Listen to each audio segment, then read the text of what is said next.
In the middle of the night, a white car drives along a dark road through an overgrown forest, illuminating its path with headlights. At the same time, the mother, sitting in the car, hears from her sister on the phone that she needs to run away as soon as possible because all the scientists are crazy and all information about her daughter Haiju has already been deleted. The main character is a little girl with black hair named Haiju. Nervously holding a teddy bear in her hands, she asks her mother where they are going. The mother, while the father is driving the car, gently strokes her daughter's hair and tells her not to be afraid, because everything will be fine and they are almost there. The child believed his mother, after which he smiled joyfully and agreed with her. The woman also smiled and said admiringly that her daughter was a very good girl, not even noticing the danger that their car was approaching.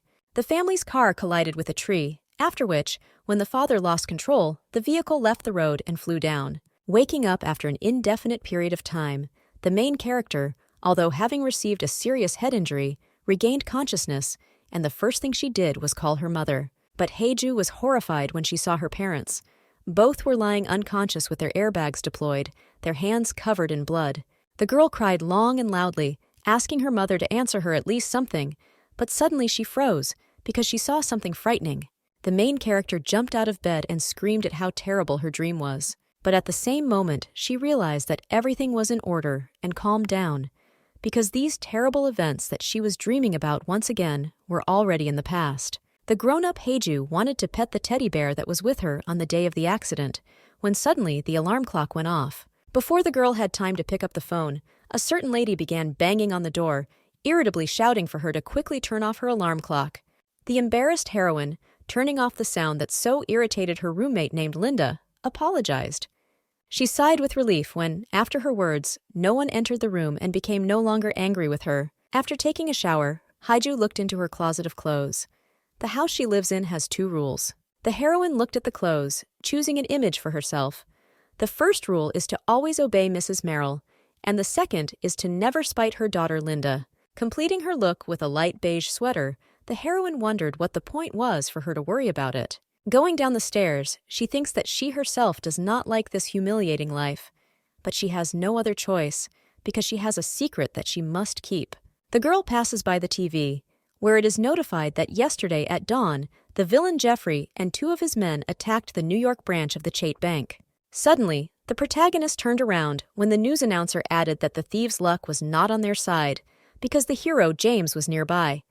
The presenter invites viewers to look at exclusive footage of the hero flawlessly eliminating the villains. A handsome young man appeared on the monitor screen, using his superpower to summon and control streams of water. The criminals, overcome by strong water superpowers, were in complete shock. They begged to be saved from this force. The journalist, observing what was happening right on the spot, asked the townspeople to look into the face of the hero who saved the bank from robbery. It's October 17th, 2040. And the world in which the main character lives is inhabited by people with superpowers, just like in the movies. 10 years ago, the planet's climate changed dramatically, and an unknown virus struck humanity. Then the famous doctor said that a new person should soon appear, capable of surviving in any conditions thanks to an improved body. Immediately after this, as if fate had predicted it, he discovered a mysterious meteorite. With the help of this discovery, the doctor developed a medicine that gave people powerful talents that were not inherent in them. The result was a new human race with improved abilities. Such a possessor of the ability was just shown on TV, but there have also appeared those who, through contact, restrain the power of the owners inside, not allowing it to break out. Such people are called conductors. Haiju remembers his uncle's words on this matter, but the girl had to emerge from her thoughts because Mrs. Merrill, who was preparing beautiful pancakes, asked her if she was going to have breakfast. She, awkwardly waving her hands, said that she would not eat because it was time for her to go, and the hostess no longer bothered her with questions. Before the heroine had time to leave, a girl with red hair rushed past her. Linda ran into the kitchen as soon as her mother shouted that breakfast was ready. Daughter Morel, pointing her finger at her partner and calling her stupid, ordered her to never block her path again and to leave quickly. The mother began to feed her adult child pancakes herself, and Haiju once again realized that humiliation was an inevitable part of her day. Getting ready to leave home, the girl said goodbye to her adoptive family, but nothing was heard in response. She heads to the bus stop. The protagonist's parents died in a car accident while trying to take her away from the city, and her uncle abandoned her here. All this was done in order to hide the fact that she was a conductor. The girl entered the bus. Although endowed with such power, she is forced to lead an ordinary life in order to prevent communication with the owner of the abilities. Noticing a familiar face among the passengers, Haeju greeted a guy named Daniel, who is her friend. This young man turned out to be a bespectacled blonde with blue eyes. He was clearly embarrassed when his friend greeted him. Daniel, stuttering awkwardly, also greeted her, calling the heroine Betty. The protagonist always tried to hide her superpower, until one day something happened for which she mentally apologized to her uncle. One day she had to use her power as a guide to save the indignant Daniel. She had no choice but to save her friend. When the girl used her charm, it seemed to help the poor guy, because he stopped choking and looked into his friend's eyes. The young man raised his head and was surprised that Betty was in front of him, and she, thinking that he was dizzy, said that it was really her, and everything was fine. Suddenly, the guy, abruptly pulling his girlfriend into his arms, began to smile slyly, while his savior did not understand what was happening. Haeju, dumbfounded that she pushed Daniel away from her without him even moving, asks her friend what happened to him. The young man, grabbing the perplexed girl by the chin, asks her if she still sees the memorable Daniel in him. Only when he, having gotten rid of his glasses, straightened his bangs, did the main character realize that her friend was the same villain named Dave. Dave threw himself into the girl's arms, overjoyed that she finally understood who he really was and that she was his guide. She did not respond to his statements in any way. Soon after this event, Haeju found herself involved with the most notorious villain. Time returns to the present, where Betty, as if nothing had happened, sits down on the bus seat next to Daniel and is glued to her phone. She breathed a sigh of relief when she saw that she was still paid for her part-time work. Then the girl remembered that she urgently needed to put the money she received into her piggy bank. At the moment, she has already saved up $6,000. Peering at the phone screen, she thinks with hope that she only has 4 months left to hold out, and then she will be able to leave Stefan's house. Finding her uncle's number among other contacts, Haeju began to think that the reason why she earns money so hard is different from the goals of her peers, who simply want to have something of their own. The heroine remembered the day when she first appeared on the threshold of her foster family's house. Then little Linda said she didn't like her. The girl, trying not to let tears run down her cheeks, incomprehensibly turns to her uncle, who led her to this house. Sitting on the child's lap, the man consoles his niece that everything will be fine, and new people will just need to get to know her better. The orphan wanted to object, but her uncle said that she would need to choose a new name, after which he decided that from now on she would be called Betty Brown. He introduces the girl to a gentleman named Ralph Stefan, who was his close university friend and whom he can turn to for help. Next, the man says that next to Mr. Ralph are Aunt Meryl and Linda, the same age as the protagonist, who will take care of the new family member. But little Haeju, not paying attention to them, tearfully asked her uncle if he was leaving, and he consoled the little girl by saying that they would keep in touch. Mr. Stefan wanted to take the orphaned girl by the hand and lead her to her new home, but the child did not take his sad gaze off his uncle. The man, waving goodbye to his niece, promised that he would definitely come back for her. With these words, the person dearest to the main character left her in this house and left. Ralph Stefan's family lived in abundance. They had a beautiful home and always had plenty of food, but in some part of Haeju's heart there was emptiness. Perhaps the reason for this is the realization that nothing here belongs to her. But there was something else too. While dining with his family at the table, Ralph asks Betty to contact his wife Meryl if she needs anything in the future. The mistress of the house agreed with her husband. She says she doesn't know if she has enough, but promises to provide what she needs. The orphaned girl did not like the subtle contempt in the woman's gaze. But still, when the heroine got used to the condemning look of her pupil, fate decided to test her again when she came home as if nothing had happened. The girl receives a strong blow to the head with a slipper, while Linda furiously shouts at her that it is all her fault. While the hysterical mother, having heard the news on the phone, lay on the floor in horror, the daughter accused her partner of the fact that it was because of her that her father died. Linda continued to ask Haeju why Mr. Ralph had to die, and Meryl simply looked at the girl with a look filled with hatred. The hostess's contempt turned to disgust for the sheltered child.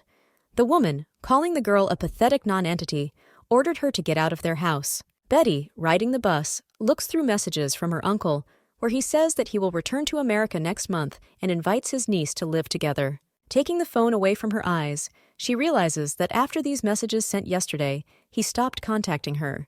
Peering out the window, the heroine remembers Meryl's words that her uncle sold his company, and then stopped all contacts and financial support. But now Hae-ju is happy to know that her relative is still alive and well, because at first she really thought that she had been abandoned. The girl took the bus to a large and modern school where she receives her education. Betty, making her way through the crowd on her way to school, feels slightly embarrassed by how many people are gathered around. How the unexpected happens here. Some guy unceremoniously pushes the girl in the back so that she could hardly maintain her balance. The victim was already preparing for a painful fall, but suddenly her friend Daniel picked her up, advising her to be careful on the road. The schoolgirl stared at her friend in surprise, as if not expecting such a reaction from him. The guy immediately let Hae-ju go, asking her for forgiveness at the same time, but she assured him that he shouldn't worry about anything and that she was fine. Smiling sweetly, the protagonist thanked Daniel, thinking that although he stammers and has a very submissive character, they are friends, and others should learn from his sincerity and kindness. Hearing words of gratitude from his friend, he suddenly fell silent, and his gaze became so cold that it had never been before. They continued to walk along the school corridor and became the subject of ridicule for the hooligans, who threw stones at them and laughed at them as if they were a couple in love. Touching on the topic of Daniel's stammering, one of the pranksters told the guy that if things went on like this, any girl would simply run away from him. The blonde bowed his head in shame and asked the schoolchildren to stop bullying him, and Hae-ju clenched her fist in anger. The latter does not understand at all what those guys found so funny in her friend. She considers these tormentors to be pathetic scum who are best ignored. Suddenly, opening her school locker, Betty sees an unpleasant picture.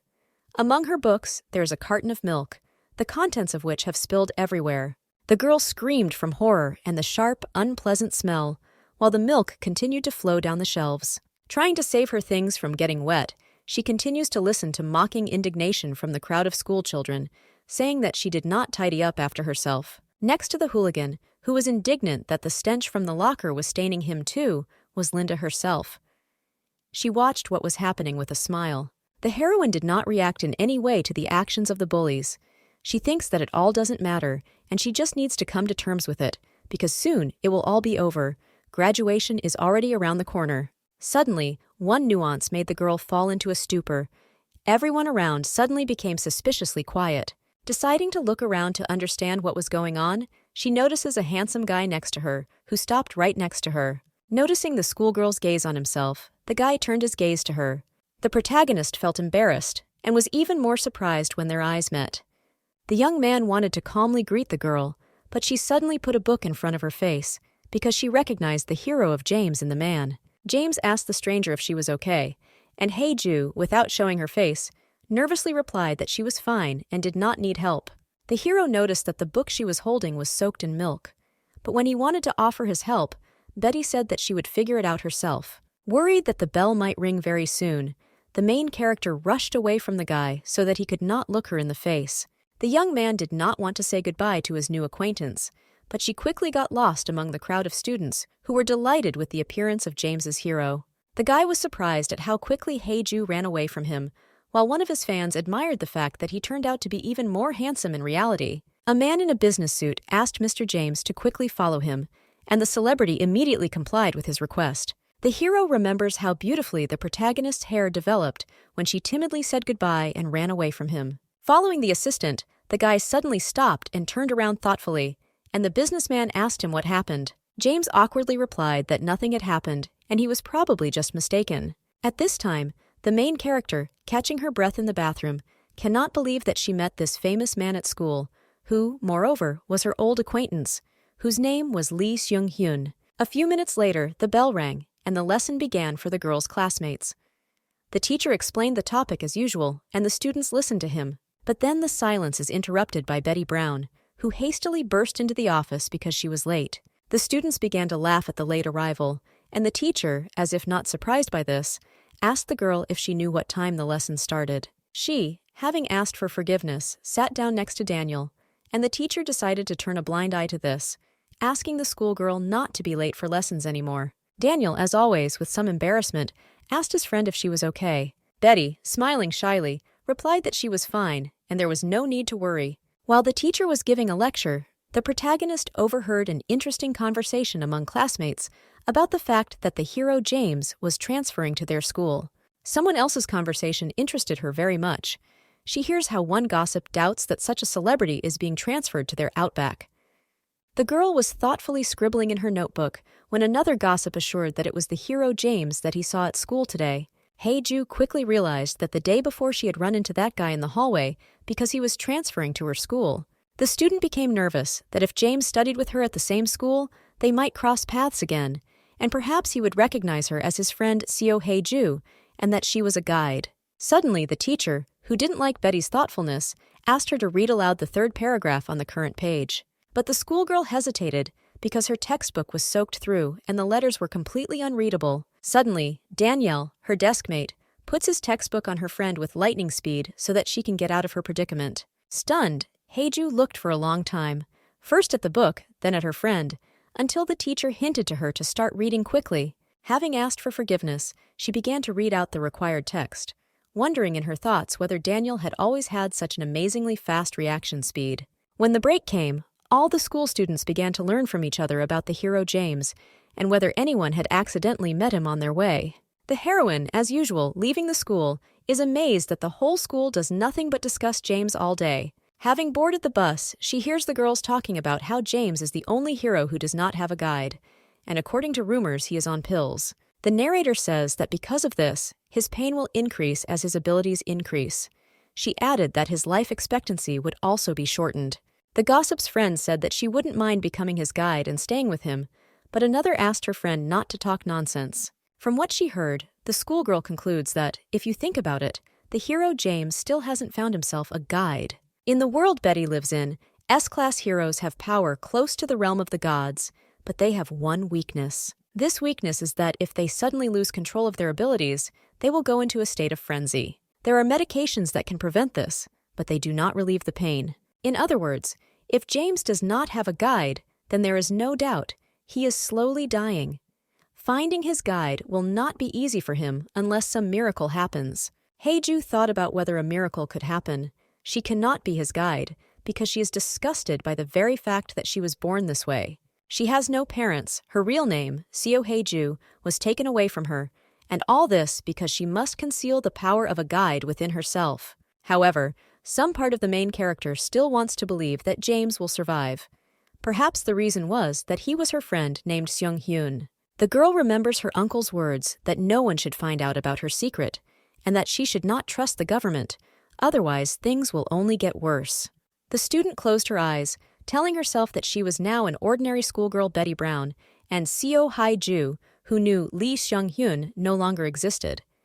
Thinking that everything would be fine if she stayed away from James for the remaining 4 months, she did not notice the guy coming close to her. It turned out to be Daniel, who shyly notified his friend that the bus had just arrived at her stop.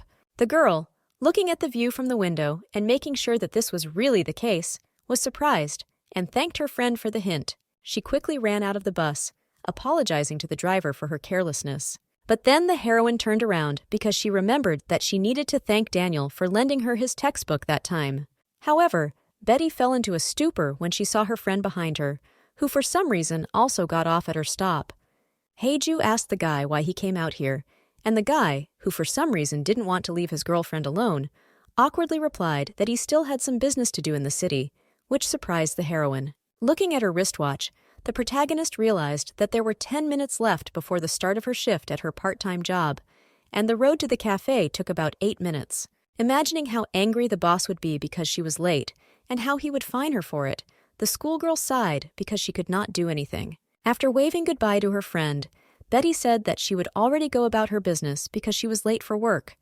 She wishes her friend to take care of himself. Daniel also waved to his friend, and in response he only smiled and hummed modestly. Walking her way, the girl suddenly began to worry about whether her friend would be robbed by chance if he walked around in this place alone. She turned around and saw her classmate, who was also walking his route. She called out to him to tell him something, but he did not respond. But one nuance stunned the heroine. The truck drove past for only a few seconds, but when the sidewalk behind it appeared again, Daniel was no longer there. Some stranger, looking down on Betty, giggled provocatively when the puzzled protagonist looked at the time and hurried to her part-time job. Peering intently through binoculars from the roof of a high-rise building, the lady with blue hair was amazed at what a good runner his object of observation turned out to be. The mysterious tracker turned her attention to the door behind which sounds were heard. She smiles and tells her friend who has arrived that he is late. The blue-haired stranger asked her friend who he had just spent time with and whether he was going to lead her into another adventure. The tracker's friend turned out to be Daniel. The latter, taking off his glasses, began to deny all the others' assumptions. Then the stalker asked if that fast-running girl was his lover, to which the villain Dave replied that she was just his school girlfriend. Soon it got dark outside, but the cafe window was still illuminated, as if inviting new customers to try delicious tea or coffee. The radio was playing in the establishment, in which the host discussed the news that the hero James was transferring to the Cookville Public School. They consider it absurd that the hero is transferred to some kind of wilderness. One of the announcers says that there are rumors that this decision was made in connection with the villain Dave.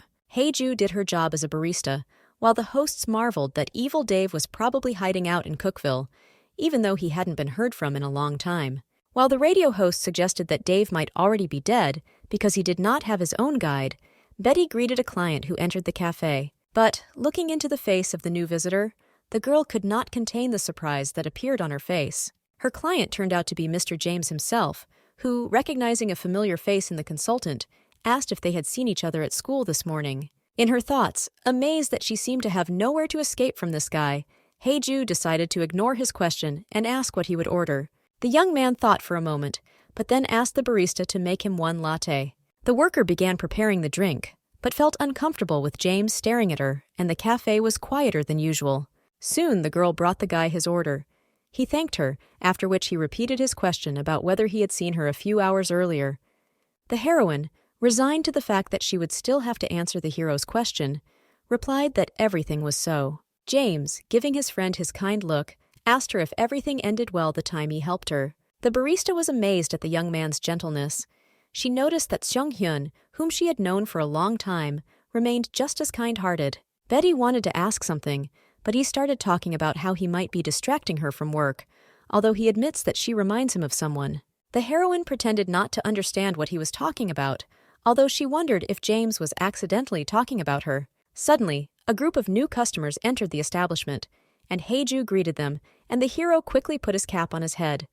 There was a line of customers, so the girl went back behind the counter to serve everyone, and James remained in silence, finishing his coffee, occasionally glancing at the consultant. Some time later, when the barista had served all the customers and took up the mop to do a little cleaning in the cafe, she noticed a strange note on the table at which her school acquaintance was sitting. Taking the piece of paper in her hands, the worker saw an inscription in which the guy said that his full name was James McMillan, and he wanted to see her at school. The schoolgirl lowered the note and thought for a second about whether she could do something about it. She, squeezing the piece of paper in her hand, began to reason that she had always thought that everything was different now than in childhood, so she needed to be careful. Betty was about to throw the note away, but froze abruptly because she assumed that perhaps it was just an ordinary memory from the past. Still, she decided to put the piece of paper in her pocket, with the thought that nothing bad would happen anyway. Meanwhile, in the city of Cookville, Tennessee, where the Mason Pharmaceutical Laboratory is located, it was deep night. A scientist, equipped with special equipment and dressed in a chemical suit, carried out chemical experiments as usual. But then another worker approaches the man and addresses him.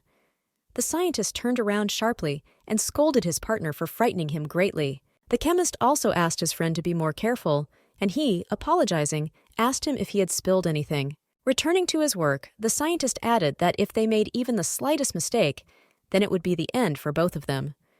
His partner, taking off his protective suit, laughed and agreed with him. The man, who noticed that he was taking off his uniform, alarmedly asked what he was doing, because here they were exposed to radiation. The undressing man took off his mask, under which, surprisingly, was Daniel. He said that he was aware of radiation, but he was not afraid of it. The guy, scratching the top of his head, sighed with relief, because he thought he would die of melancholy. The scientist, who fell to the floor out of fear, asked the crazy stranger who he was, and he, bending down to the poor fellow, invited him to guess for himself.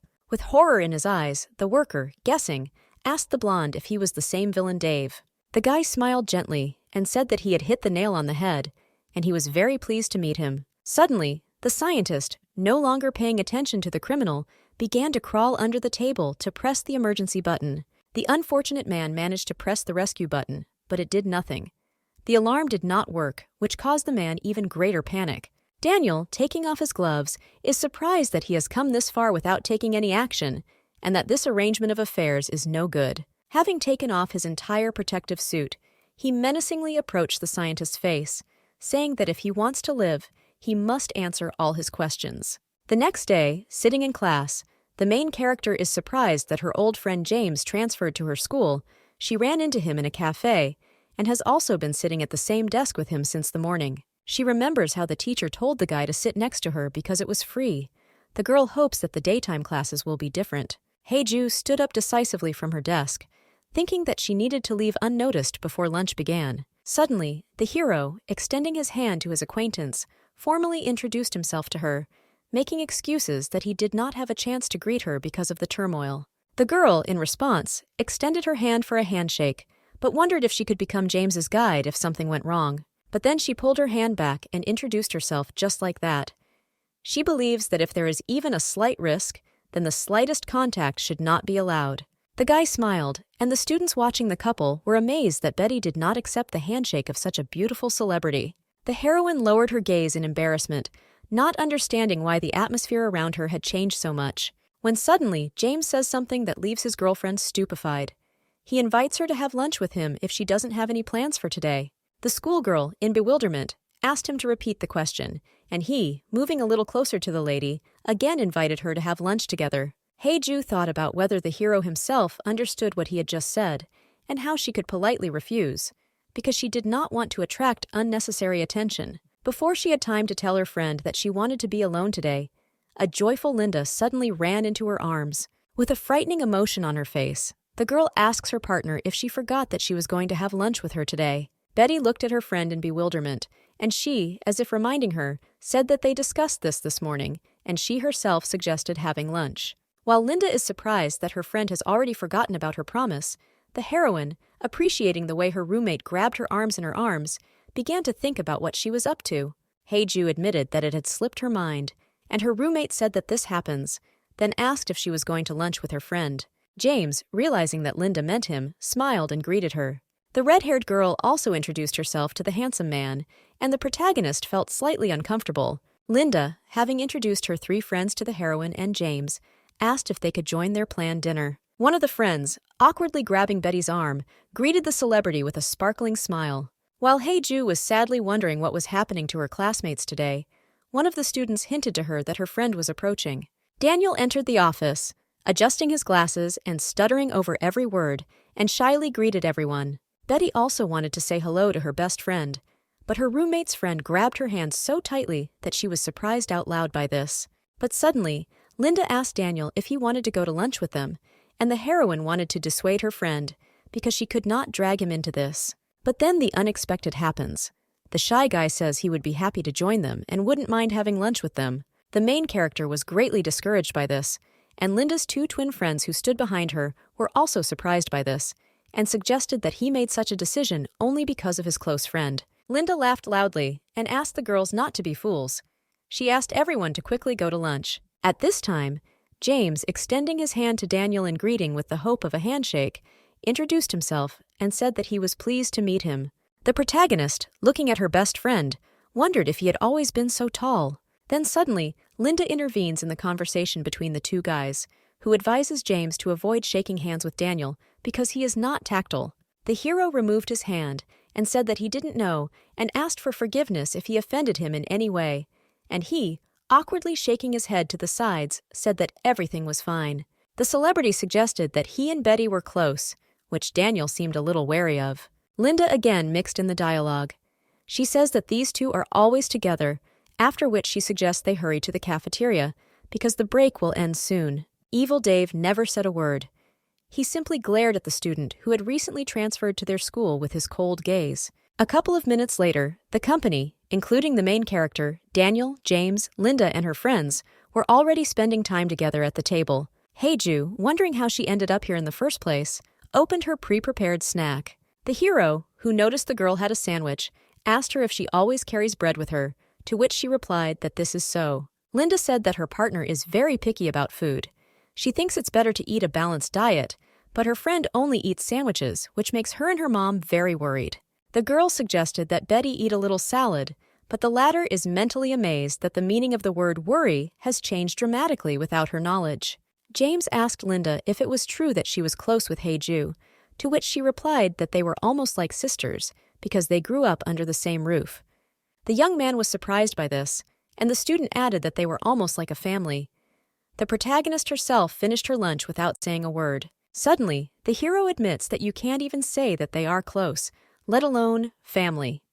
These statements confuse the red-haired lady. Turning his gaze to Daniel, the guy says that he believes in his friendship with Betty. James then turns to the shy blonde and says that his platinum blonde hair reminds him of someone. The villain Dave, sweating profusely, asked his classmate who he reminded him of. He, for some reason, extended his hand to the guy and says that he reminds him of his one dangerous acquaintance. Trying to remove the suspect's glasses, the hero thoughtfully says that he and his dangerous acquaintance have a lot in common, for example, the same height. Suddenly, Daniel, fearfully covering his face with his hands, began to shout out that he urgently needed to take his hands off him because he really didn't like it. While the guy was in a state of panic attack, the hero James noticed a strange deformation on his wrist, similar to scars from burns. Linda and the main character, like other visitors to the cafeteria, were also amazed at their friend's unexpected hysteria and stared at him in bewilderment. In the end, James moved away from the unfortunate guy, and Betty asked her friend to calm down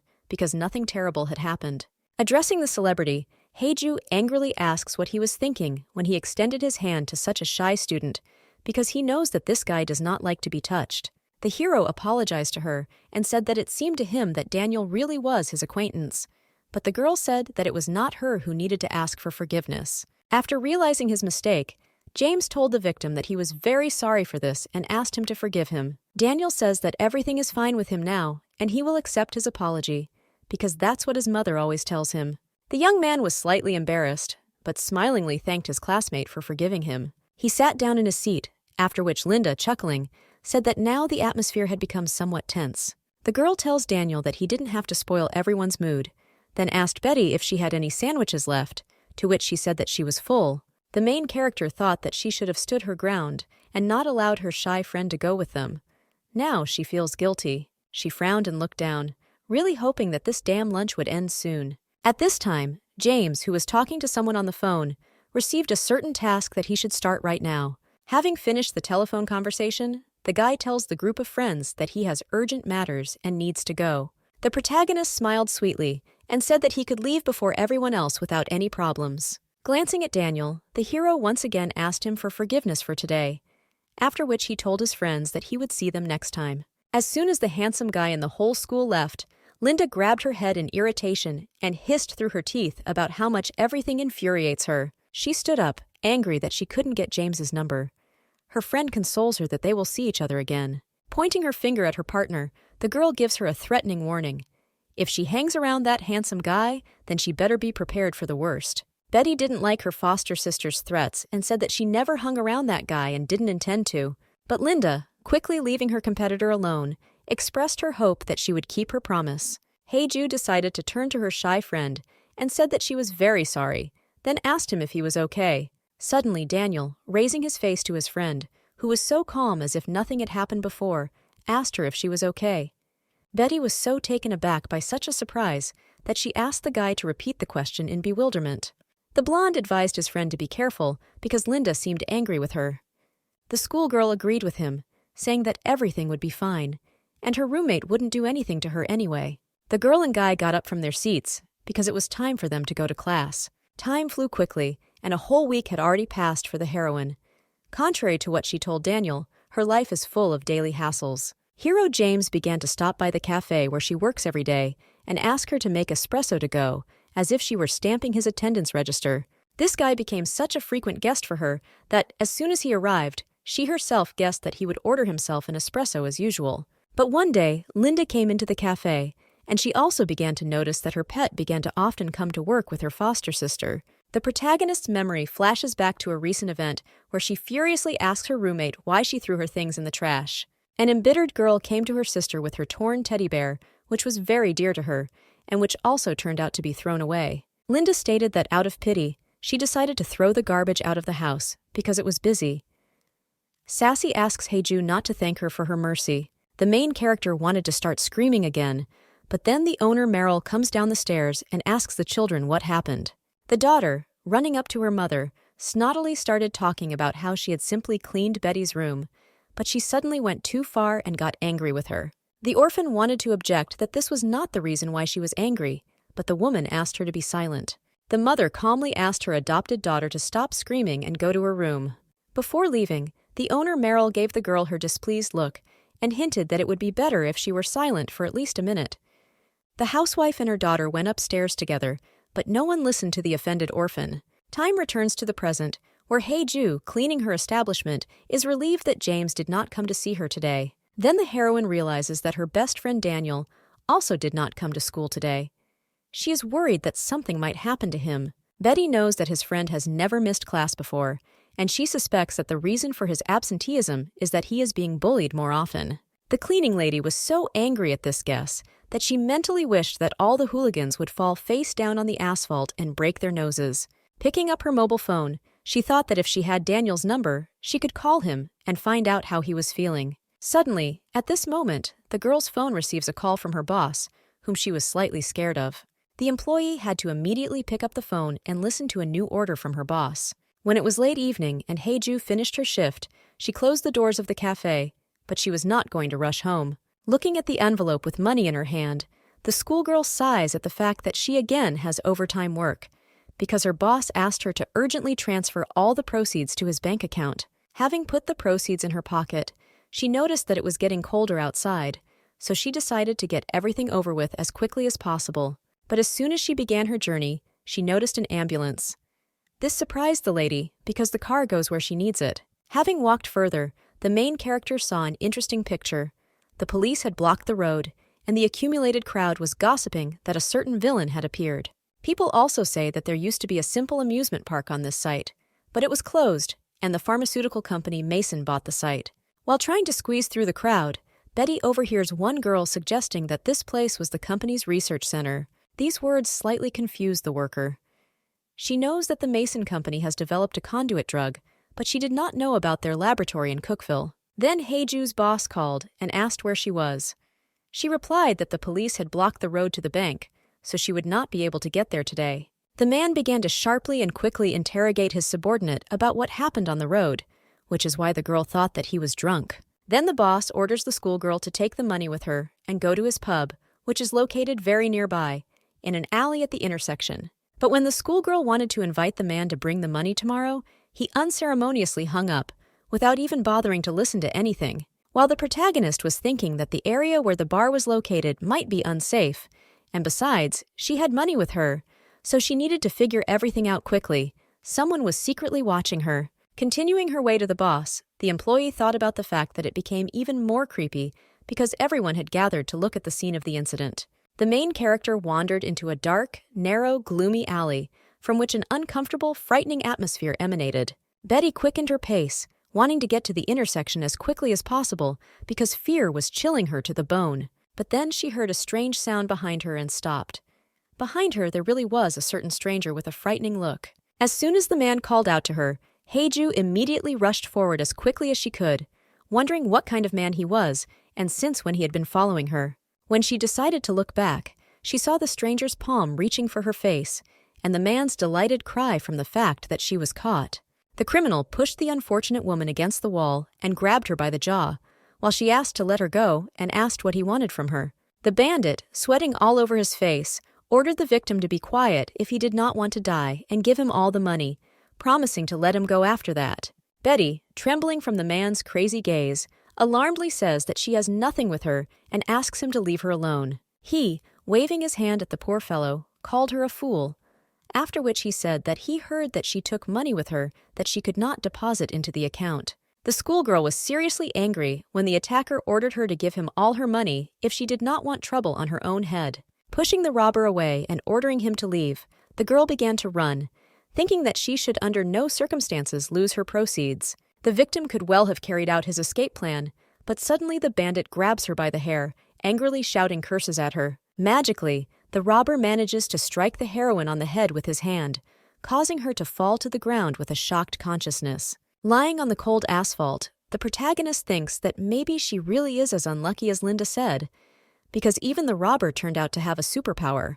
Leaning over to the victim, the criminal says that his medicine is almost gone, so he doesn't have many mills left, but they were enough to turn her off. Suddenly, a guy appears next to the man and the girl and asks the robber if he finally wants to stop. Looking into the face of the unexpected guest, the robber was horrified that it turned out to be the S-rank villain Dave himself. Dave, relieved that his tormentor knew who he was, said that in that case their conversation would be quick. Running his fingers over the wounded face of his girlfriend, who had lost consciousness, the guy apologized for the fact that he had only appeared now. Daniel called out to a man named Ellen who was standing behind him. He asks his partner to come out and help him. Ellen turned out to be the girl with blue hair. Her appearance horrified the bandit even more. The young lady jokingly tells her friend that he has already got her.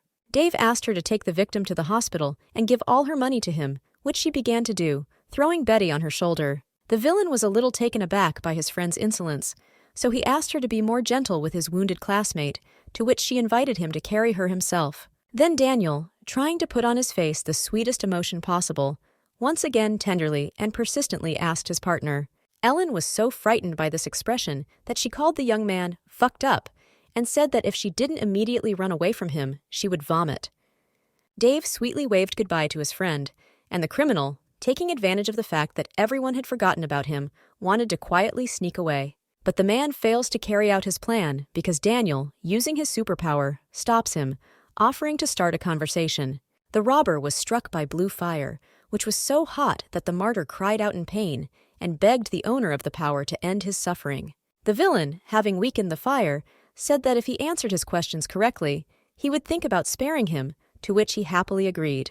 The guy asks why Heiju fell, asking the culprit to tell him everything in detail, since he is interested in all the circumstances. The man, smiling excitedly, began to talk some nonsense about how this girl ran away from him with money, and he wanted to catch her but did not have time. Suddenly, the villain Dave, with an invariably calm face, asked the robber which hand he chooses, left or right. The bandit did not understand the question, so he asked again, to which the villain, now with an angry frown and bulging eyes, said that he would not repeat it twice. The attacker had no choice but to choose a hand.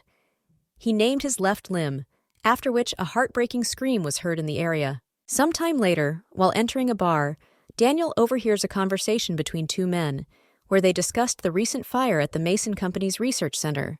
Another man says he heard news from his employee about it, but didn't think the fire would grow so big. His friend says that the cause was not a short circuit, but that it was the fault of the villain Dave. But that alcoholic said that it was all a lie, because why would this guy show up in Cookville after a year of absence?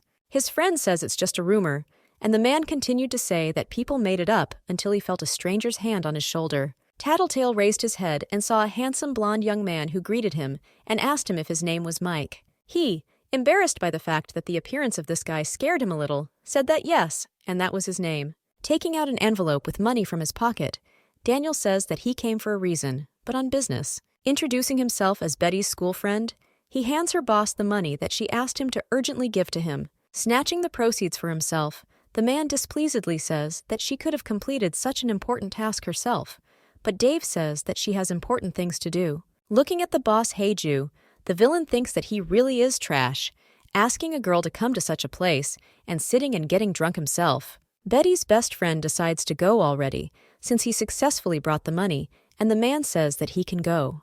When the boss returned to the bar, the friend asked what he had in his hands, to which he replied that it was the proceeds from the cafe, which his employee sold to her friend, and then ran away. Daniel overhears the boss complaining about Heiju because she got lazy and asked the guy to bring the money because she became an orphan. The guy smiled slyly and said that there was too much garbage today. The boss's friend asked him not to be so angry, then suggested that they smoke a cigarette. He happily agreed, only asked him to lend him a light. But when the man brought the lit lighter to the cigarette, the fire suddenly became so huge that the drinkers were very afraid of it. The flame, turning blue, magically spread to the table, where it set fire to the envelope with the proceeds, causing Mike to grab his head. Leaving the bar and listening to the screams of men as the fire only grew stronger, the villain Dave wondered if he had gone too far for an hour. But the guy decided that he hadn't gone too far at all, just that everyone was pissing him off today, including Ellen, who didn't call him when she got to the hospital. Meanwhile, the main character gains consciousness in the hospital, lying in the ward under a drip. Next to her, the girl noticed a nurse who warned the victim that she was in the hospital and asked if anything was bothering her. Betty, who was more concerned about why she was in such a place, replied that she was fine. The patient is then approached by a doctor who notifies her that she had an open 10 centimeters wound on her head that required 10 stitches. The heroine recalls that then she really lost consciousness. The man says the CT scan showed no other injuries, but he advises her to take care of herself for a while. The doctor then asks the patient if she was going to contact the police with such a question, to which she emphatically said no. Hae-ju tells the doctor that she wasn't beaten and is fine, thinking that if Aunt Meryl finds out about this, she will have problems. The protagonist asks the doctor to let her go, because she won't hit her head like that anymore, and she feels very healthy. In fact, she doesn't feel well, but she has no other choice since she doesn't have insurance, and the medical bill would be $1,000. A few minutes later, having been discharged from the ward, Betty is shocked by what she learned at the administration. Her treatment has already been paid for in advance. The hospital worker says the man who brought her paid all the bills in advance and left. The victim asks in surprise who it was. The schoolgirl was embarrassed when the administrator was amazed that she might not know the girl who took her to the hospital. Having left the hospital, Betty is still in a stupor from what she heard. She was carried on her shoulder by some girl who did not give her name. The manager also said that the last person she saw was a man, and Hae-ju's memory flashes back to the moment where she saw his hands. The main character remembered the money she was supposed to hand over, but after checking her pockets, she became angry that the bandit still took it. Next, she checked her phone, which did not contain a single message from her boss. The girl assumes that she got drunk and forgot about it. The girl's eyes sparkled with happiness. She couldn't believe that at least she was lucky with this. But suddenly, a call came on her phone, and it turned out to be her boss. The schoolgirl was upset that even this joy of hers had come to an end. She had to pick up the phone and say hello to her boss. But he, in an unusually sad voice, asked her if she could speak now. The worker replied that she could, after which Mike asked if today's earnings were big, but then changed his mind and asked her not to answer. Clutching his head, the man says that the burned money will only upset him more if he finds out the answer to the question. The boss tells the confused girl the news that he had an accident, so he will not be able to come to the cafe for several days. He says that he leaves the entire cafe entirely to her, and if she has any questions, she can always call him. Suddenly, Betty hears stunning words from Mike. He asks her if she has finished all her business, then is amazed that she entrusted the money to her boyfriend. The heroine asks which friend he means, and the boss said that a tall guy dressed all in black came to see him. Before hanging up, Mike again complained about how irresponsible young people were, because that friend could have stolen the money. Not believing what was happening, Betty wondered who the stranger could be who took her to the hospital, paid for her treatment, and delivered the proceeds for her. Having accomplished what he wanted, Daniel walks home along a dark, narrow street, holding his jacket in his hand. But then he notices another person behind him, while still smiling sweetly. The person walking behind called out to him. It turned out to be his partner, Ellen. The guy tells her that she scared him, then asks if she was so worried about him that she decided to meet. But she irritably says that she is not worried about him at all, and it may only seem that way to him because they managed to hit him with his head. Dave told his friend that he liked it when she was so angry, to which the girl called him an indecent word. Ellen decided to get straight to the point and ask who the girl they saved was. The villain, as if not expecting such interest from his partner, asked her the question. She again asked who the victim was to him, because he went to save her even despite a serious wound in his shoulder. The guy, putting his palm on the wound, fell silent, but Ellen asked him to answer whether that girl had special meaning for him. The young man asked his friend if she was jealous, to which she furiously said that she was not joking with him at all. To tell his partner about why he saved the main character, Dave remembered the events that happened to him 2 hours earlier. There was a fire on the roof of a tall building, not far from the pub and cafe where Betty works, with columns of smoke rising high into the sky. Secretly watching James, who came to eliminate the villain, Dave is upset that he also brought his partner Kevin with him, as if he had previously been deliberately hiding other S-rank fighters. Hiding on the roof of Mason's pharmaceutical laboratory, Ellen is angry that the heroes have fooled them, but the guy asks her to be quiet. But the girl began to kick the wall and talk about how this James with his tenderness annoyed her, who seemed to press them to the wall. The villain says that it is obvious because he has an A rank and James has an S rank. Ellen, surprised at his calmness, reminded him that that hero had wounded his shoulder. Here, the irritated partner was confused when the guy said that he received this wound when he tried to save her. Trying to tie a cloth around her shoulder, Daniel asks her friend not to be angry because they were right that the matter really was in Mason's laboratory. Suddenly, the villainess takes the scarf from her friend in order to tie his injured hand herself. Tightly bandaging the wound, she, gritting her teeth, calls James a stupid government pawn. But Dave asked her to be more gentle because he is not her enemy. At this time, the villain thinks that he has definitely become stronger than before. In his first battle with James, he won, but this time it was by a thread. Even putting aside the fact that there was another S-rank ability holder with this hero, he still managed to damage his shoulder. Closing his eyes dreamily, the blonde says out loud that he can't wait to see James again. His statements alarmed Ellen. The next moment, there was such a loud bang in the area that the crows flew into the sky. Random passers-by thought it was a shot, but it turned out to be Daniel's partner, an A-rank Superman with enhanced body abilities. She hit her friend on the back so that he fell to the floor, scolding him for acting like an underclassman. The victim, telling his friend that she sometimes seems to forget how strong she is, looked down into the street. The guy began to look at something below, and the girl also went to the edge of the roof to see what he saw so interesting there. It turned out that they were watching Hey-Ju, who was walking along the street, looking around warily. Dave asked Ellen where the road the girl was walking on led to which she replied that it led to the pubs at the crossroads. When suddenly the villain noticed a suspicious man with a hood who was following on the heels of his best friend, it is not clear for what purpose. Ellen, turning to his partner, says that it is time for them to go because they are probably being chased, but he suddenly says that he has decided something. Smiling sarcastically, the girl asks her partner what he has already decided. The guy tells his friend that she can go, but he has one thing to do. She began to shout at him for going somewhere in such a state. Before he left, the blonde said that he needed to do a good deed, and then perhaps God would not send him to hell after death. The young man jumped off the roof, but the angry girl tried to tell him that he had always said that he was an atheist. Unable to influence her friend's decision in any way, Ellen grabbed her hair and, in a voice full of inevitability, called Dave a crazy person. Time returns to the present, where the villain admits that his actions were slightly reckless, but he showed sympathy for that girl. The partner says that, for some reason, she has little faith in his words. The young man was surprised that it was so difficult for her to accept this fact. He says that it's all over anyway, so there won't be any problems. The villainess warns her friend that they both don't know where danger awaits them, so they shouldn't hang around ordinary people. Chuckling, Daniel says he once again notices that Ellen speaks as if Betty is special to him. The guy showed his friend all the cards that she herself knows. Betty is just his school friend who helps him hide among the crowd. The blue-haired girl looked at her partner contemptuously at first, but then, awkwardly scratching the top of her head, she accepted this fact. As Dave leaves, he calmly advises the girl to stop reading romantic novels.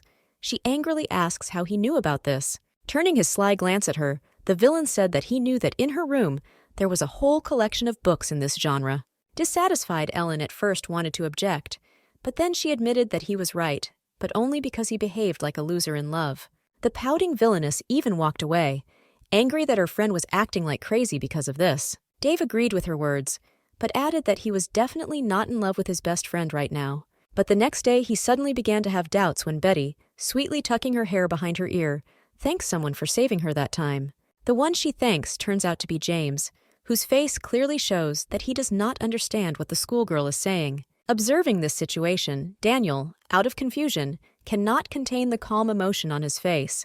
He thinks that if this continues, he will lose his composure. A few minutes earlier, Hey-Ju, going through things in her locker, hears the enthusiastic screams of schoolgirls that the handsome boy of the school has arrived.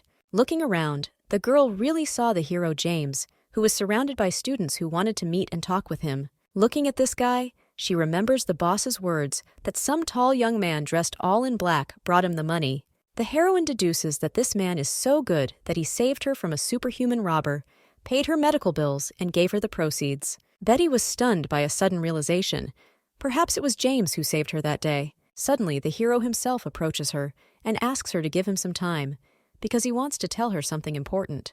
The student agreed, but while the couple was talking to each other, some girl was secretly filming them, giggling provocatively. For a conversation, the guy chose a music class, which he asked his girlfriend to go to. Hey-Ju walked in and immediately asked her classmate what he wanted to tell her. However, James fell silent for a moment, embarrassed, thinking about how to tell her what he wanted. Yesterday, Being in the ward where Betty lay unconscious, the guy asks his manager what the victim's condition is, to which he says that she has not woken up yet, but her condition is stable. The celebrity then tells the man that he actually told him to keep an eye on Hye-ju, but he apologizes and says that he lost her in the crowd. The guy has a childhood memory. A little girl holds out her hand to him and tells him not to be afraid, because they will go somewhere together. And now, looking into the face of the unconscious main character, he thinks that she looks the same as that dead girl from his childhood. The young man knew that Betty could be bullied at school because of him, so to prevent this from happening again, he asked the secretary to keep an eye on her. However, he didn't think that something like the death of his best friend many years ago would happen so soon. Clenching his fist angrily, the young man asks his assistant where the culprit is now, to which he said that he was detained by the police. But the manager warns about one detail that really interests James. Black burns were found on the robber's left hand. Next, the guy asked the man if he knew who exactly brought his wounded girlfriend to the hospital. The secretary began to rummage through the phone. What he heard alerted the guy. The video surveillance was just turned off when Betty was taken to the hospital, and the workers also could not see anyone.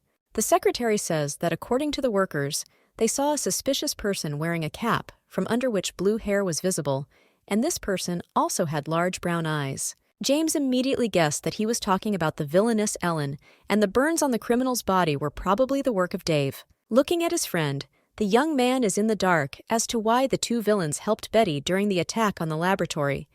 But this means that these three know each other. However, he is tormented by another question. How does Betty know Dave? His fixation on this served to bring Hye-ju into conversation. He is nervous because he cannot ask the heroine this question directly, so he decided to ask her if she had encountered a robber yesterday. But Hye-ju, who didn't quite understand everything correctly, with a sweet smile and sparkling eyes, asked James if it was he who saved her then. The celebrity fell into confusion, and the girl, approaching slightly, thanked him and said that if it weren't for him, she doesn't know what would have happened. James asked if he saved her yesterday, to which she replied that yes, because it turns out that it was he who taught the bandit a lesson and paid her medical bill. Looking at the schoolgirl who doesn't understand anything, the hero thinks about whether she's lying to him now, but then he realized that she really doesn't know that Dave saved her. Chuckling modestly, the guy tells his friend that it definitely wasn't him because his secretary found her unconscious and informed him about it. Hye-ju sighed when she found out how everything really was, but she still thanked her friend again because he was the one next to her at that moment. The young man says that when he found out that she was hurt, he could do nothing else but come to her aid. Betty again lit up her face with a beautiful smile and told James that he really was as kind and sensitive as she thought. The guy blushed, but then asked his classmate to exchange phone numbers if she didn't mind, because if she ever finds herself in a difficult situation again, she will be able to contact him. The heroine suddenly thought about it. She was worried, but she thought that nothing bad would happen, because in the end, this man saved her life. Still, the couple decided to write down each other's numbers. James asks Betty to call him anytime she needs him. After exchanging phone numbers, the guy asked the girl if there was a lesson going on now, and if it was time for her to go, to which she agreed. The couple left the office, but then Daniel, who had been eavesdropping on their conversation all this time, collapses on the floor. It was very difficult for him to stand on his feet in silence. Daniel, taking off his glasses, marvels out loud at this unexpected turn of events, where James said that Betty was supposedly found by his secretary. Dave wondered if this guy was too mean to be a hero to lie to his girlfriend so blatantly. Daniel realizes that his opponent was worried about Betty earlier, so he began to follow her, which is why he realized that the villain was involved in the incident. Remembering Hye-ju's sweet face when she thanked James for saving her, the blonde once again realized how annoying this situation was to him. He remained sadly sitting on the floor, calling the main character a fool, because it was he who saved her, and not the handsome guy of the whole school. Meanwhile, Linda, who was calmly talking to her friend, hears a voice behind her that persistently calls her. Another friend of hers, one of the twins, runs up to the girl and asks her to look at something interesting on her phone. A friend presents the girl with a photograph of James and Betty talking to each other. The twin says that it looks like Hye-ju is actually seeing him secretly without her knowledge. Another student was amazed when she saw the heroine next to the celebrity in the photo. The author of the photo said that she took a picture of them just a few minutes ago. Meryl's daughter clenched her fists furiously, and the girls continued to say how crazy the situation was, because James had previously told Linda that he was busy. Two gossips started talking about how the hero could choose such a simpleton as the heroine. Another said she was simply taking advantage of a lucky chance. Suddenly, Linda turns to the girls, with a terribly frightening face and a furious look, who asks them what other chance they are talking about. The gossips, trembling with fear, said that she had simply pretended to be a pathetic loser in order to suck up to James, and the envious woman clenched her fists in anger. Housemate Heiju asks her friend Rachel if she told her that her parents won't be home this Saturday, to which she nods approvingly. Then Linda, with a sly smile, announces that there will be a party at Rachel's house this Saturday, and the main character will be Betty Brown. Night has come. A luxury black car drives through the gates of a luxurious house. A nearby CCTV camera recorded the vehicle entering the area and triggered a scan. The system quickly identified the vehicle's owner as Dave, who was a registered person in the program. The garage door opened automatically, letting the guest inside. A certain guy named Eric is intently typing something on the computer, not even noticing how someone is diligently trying to call out to him. As a result, a stunned Dave enters the programmer's room and asks him why he didn't tell him that Hunt was coming to Cookville. The computer master turned out to be a guy with white hair and pink eyes, an A-rank Superman with a strong intellect. Eric says that he himself was only informed by the New York branch of Hunt's arrival today. The albino also reminds his friend that he already called him during the day to tell him this news, but he unexpectedly hung up. Dave remembers that at that time he was hiding in the music class, where he overheard a conversation between Betty and James, so he apologized to his friend for this. Putting his headphones back on, Eric says that no matter how you look at it, this town of Cookville is a very strange place. The guy says that at first only Kevin and James came to this city, and he was very surprised that as many as 2 S-rank superhumans showed up here. And now these two have been joined by Liam Hunt himself, the director of the State Center for Superhumans, as well as a participant in the case about Dr. Sturfan's laboratory. The programmer assumes that the fact that Hunt got involved in what is happening means that Sturfan is still alive. 10 years ago, the truth about experiments to create superhumans surfaced, and then the laboratory was closed. Dr. Sturfan, who was at the center of this scandal, went to extreme measures, but the public knew only the superficial facts. However, the truth is that the mad doctor is still alive, and what's more, he is under the reliable protection of the U.S. government. Peering at the monitor screen, Eric suggested that Mr. Liam was too influential a person to simply come to check the laboratory. Then he says that perhaps the doctor who went on the experiments succeeded in turning the experimental subject into an S-rank Superman. Dave tells his partner that he now understands why Eric is making such a big deal about this. Clenching his fist fiercely, the villain thinks that if the assumptions are true, then there will be even more victims than before. The guy realizes that in order to avoid this, they need to quickly find a secret laboratory and destroy it. The programmer says that if the experiment with the S-rank test subject is successful, then they need to recruit more members of their group for subsequent missions. He added that he was worried that James might figure out Dave, but the blonde reminded that they were aware of what happened in Sturfan's laboratory. The villain recalls that he, Eric, and Ellen were the results of failed experiments abandoned 10 years ago in the laboratory of a mad doctor. Daniel says that they will not survive without the guide's medicine, and Eric cannot be in the sun due to the side effects of Sturfan's medicine, and if not for this, he would have destroyed the laboratory. The albino agreed with his friend, then added that they became villains in the first place because they hoped that thanks to them, there would be no new victims. Suddenly, next to the guys, someone's hand rises up, and the person decisively adds that they also became villains for the sake of revenge. It turns out to be Ellen, who has been here all this time. She, stretching from sleep, says that she took a little nap and now feels like a cucumber. Dave, grabbing his girlfriend by the hood, decides to ask her the same refreshing question. Why did she withdraw as much as $30,000 from his bank account? The blushing girl says that it was a sacrifice because he himself said that he wanted to go to heaven, and this would be another plus in his piggy bank. Eric, having already grabbed popcorn, anticipating the show, tells his partner that although she is his friend, she is still crazy. Ellen had already begun to beat the albino into nuts for his bad words, but he said that the problem was not with him because now someone else would finish her off. Dave is shocked to find out where his $30,000 actually went. The villain says she spent it on Betty's medical bill. While Eric is trying to ask who Betty is, the girl says that the schoolgirl didn't even have health insurance, so she had to pay. Dave said that she did the right thing, but there was one but that she was very surprised by. The programmer again asked his friends who they were talking about. The young man poses a very interesting question to his friend. Betty was not even given any surgery, but a lot of money still left his account. Ellen said that this was probably because the amount included payment for her services. The villain was greatly outraged by this, but his girlfriend had already managed to escape from him.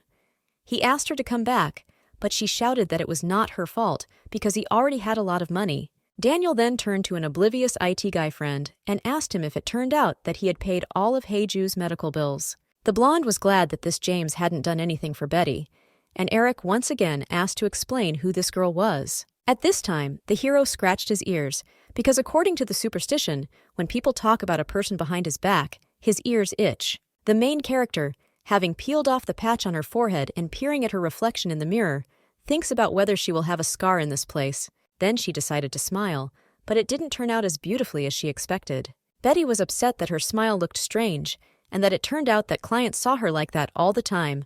Then the worker received a message on her phone. She began scrolling through her message feed, thinking about who could write to her at such a time. She smiled sheepishly because she assumed that her savior might have written to her and asked if she had finished her work for the day. Peering at the screen, Hei-ju reasons that since she and James exchanged numbers, he has been texting her several times a day. They usually share their daily lives with each other, but the heroine feels as if he has become her close friend. The girl responded to the messages, but decided that she did not need to attach importance to it. Remembering that it's time to close the cafe, the schoolgirl believes that James is just a kind person, and if she doesn't stop dreaming, it will only get worse. But as soon as the worker stepped outside the threshold of the coffee shop, her eyes were blinded by a very bright light aimed at her. The light source turned out to be car headlights. Suddenly, Rachel runs up to Betty, who says that they came to pick her up on purpose, because everyone is waiting for her. The protagonist looked at everything that was happening in bewilderment, after which Linda's friend said that her adopted sister invited her to the party. Hei-ju roughly pushed the girl aside and said that she didn't look like a fool to go with them. Rachel suddenly grabbed her friend's hand, embittered that she dared to ignore her. Betty furiously ordered her to let go of her hand, threatening that she would tell Mrs. Merrill about what Linda had been drinking at the party. She let her go, but said that she became bolder because her roommate was not here. Rachel says that then Daniel will be upset if she doesn't show up. Hei-ju was hurt by the fact that they invited her friend as well, and the girl was about to leave, saying that they would have to make him the star of the party. A close friend influenced the schoolgirl's decision, and she asks Rachel not to leave, after which she firmly says that she will also join their party. The girl invited the main guest of the event to quickly sit in the car, saying that this should have been answered right away, and they were already waiting for her there. The sunset had already appeared in the sky, and the guests of the hotel located in Cookville began to gradually close themselves in their rooms. Mr. Hunt also entered one of the rooms, taking off his glasses and tie, after which he took a deep breath. But suddenly he felt something wrong, namely, a foreign presence in his apartment. Taking a pistol out of his pocket, he asks the hidden rat where he is hiding. Suddenly, Dave runs out of his hiding place, running so fast past the enemy that he manages to dodge his bullets. He decided to use his blue firepower to disarm Hunt's weapon, but he didn't have enough time before the gun fired again. A malicious dart from a firearm hit the villain in the shoulder, and he immediately felt that his abilities had suddenly disappeared for some reason. The man began to imperiously make a speech about how he was surprised to meet Daniel, and admits that he knew that he would visit him. Hunt invites the guy to evaluate his surprise. He used something like a tranquilizer, so the blonde may feel that his abilities are gone. Dave, smiling in the enemy's face, said that only a terrible laboratory like theirs could create such nonsense. The hero notices that his drug has begun to work, but praises the wounded man for holding up well. He says that if the young man had a lower rank, he would be writhing on the floor in pain. Swinging his fist at the villain, Mr. Liam says that no matter how strong he is, he will still temporarily not be able to use his powers. He deftly dodged the blow, asking what kind of nonsense he just said. Taking a swing at Dave again, Hunt states that even an S-rank superhuman without his powers is no different from a trash bag. The villain heroically blocks the blows of the man, who shouts that if he were in his place, he wouldn't even resist. But while the hero was trying to harm Daniel, he decided to take advantage of this and activate the power that was hidden in his eye. Thanks to this vision, he was able to use a program that successfully scanned Hunt's iris. Suddenly, Dave clenches the hero's fists so that he can no longer move them and says that he may still see him as a 5-year-old child. He advises Liam not to be mistaken and not to compare him with himself, because lately what he has been doing is fighting the monsters that he created. At this moment, the assistant's voice sounds in the hearing aid installed in the villain's ear, reporting that people are approaching them. While Hunt was angry that he dared to call his experimental subjects monsters, the young man injected a syringe with some liquid into his shoulder. Having lost consciousness, Hunt fell to the floor, and Dave, leaving, reassured the enemy that he should not worry about this, because it was a normal anesthesia. Having got out of the hotel, through a wiretap in his ear, the guy asks Eric if he turned on the fire alarm, to which he says yes, thanks to which his friend will not be caught even in the lobby. The programmer asked a friend to tell him if he was able to scan Hunt's iris, to which he said that the scan turned out just great. The villain said that he would return to the shelter, but overheard a conversation among random schoolchildren about a party being planned to frame a certain loser. The villain looked around with interest when a crowd of teenagers said that a party was planned at Rachel's house, and its main star would be Betty Brown. At this time, things are not going well for Haeju. She is forced to stand on the edge of the bridge over the pool, while everyone present laughs at her. The group of guys laughed at the fact that the star of the party dared to come only because of Daniel. Their schoolchildren call them a couple of losers. The heroine calmly argues that it's good that her best friend was not at this party, but now the problem for her is her gathered offenders. Linda and her friends, near the bridge, laugh at Betty like she's a clown.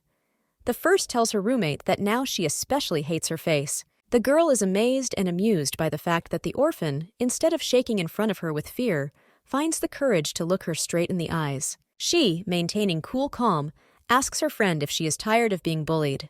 The red-haired girl screamed that she would never get tired of it, and she would not stop until it disappeared from her eyes forever. The protagonist thinks that, be that as it may, she will leave this damned country in a couple of months, but she does not know whether Linda will stop her bullying, because she is pleased to see her suffering.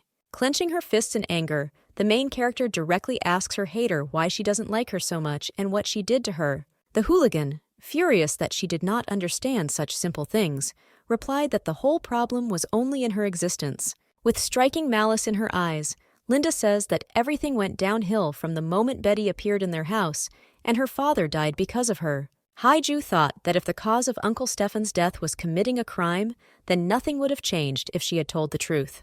Then she managed to overhear the police talking about how Stefan's death in the laboratory was an accident, but there was something illegal about it. She couldn't tell anyone about this. She would have been kicked out for showing disrespect for the deceased, although she knew that hiding it was wrong for Linda. However, the heroine realizes that this is not her fault, so she repeats to her sister that she is not to blame for the death of her father, as she herself probably knows. But she suddenly screamed as if she had gone crazy. She did not believe the words of her cohabitant and again blamed her for the death of her loved one. Betty asked her not to talk nonsense, but she continued to say that for some reason everyone around her was dying, both her parents and Mr. Stefan. The hooligan also added that her uncle was also dead, but she, shaking with fear, asked her not to say that because he was still alive. But she declares that this is not so, because no matter how long she waited, he never came to her. Pushing the unfortunate woman into the water, Linda says that now she is left completely alone and must disappear from her life. The unfortunate girl plopped into the water, and a crowd of classmates filmed her, shouting enthusiastically that they had taken very cool pictures. Emerging from the water, the main character looked angrily at her offender and asked why she allowed herself to do this. Her roommate, displeasedly crossing her arms over her chest, decided to clarify something for her and asked if she had decided to get closer to James. Looking at her rival with such an expression on her face as if Haeju was terribly disgusting to her, Linda said that she would rot in a ditch for the rest of her days. Just then, Daniel himself appears next to him, wearing glasses and bangs.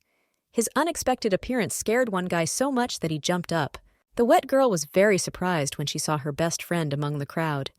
He bent down to the water, and the heroine asked him how he ended up here. Extending his hand to his friend, the guy, stuttering every word, asked her to get out of the water, because if she stayed there for a long time, she would freeze. The audience kept laughing because some loser came to save Betty, and the guy next to Linda said that the stuttering prince sucked. Looking at her beau with a smile, the hooligan said that she could not even think that there were such strong feelings between them. Suddenly, the unexpected happens. A guy who also wants to mock the weak grabs Daniel and says that he's caught. Haeju, who felt very scared for her friend, hurried to him and anxiously asked the offender what he was doing and why.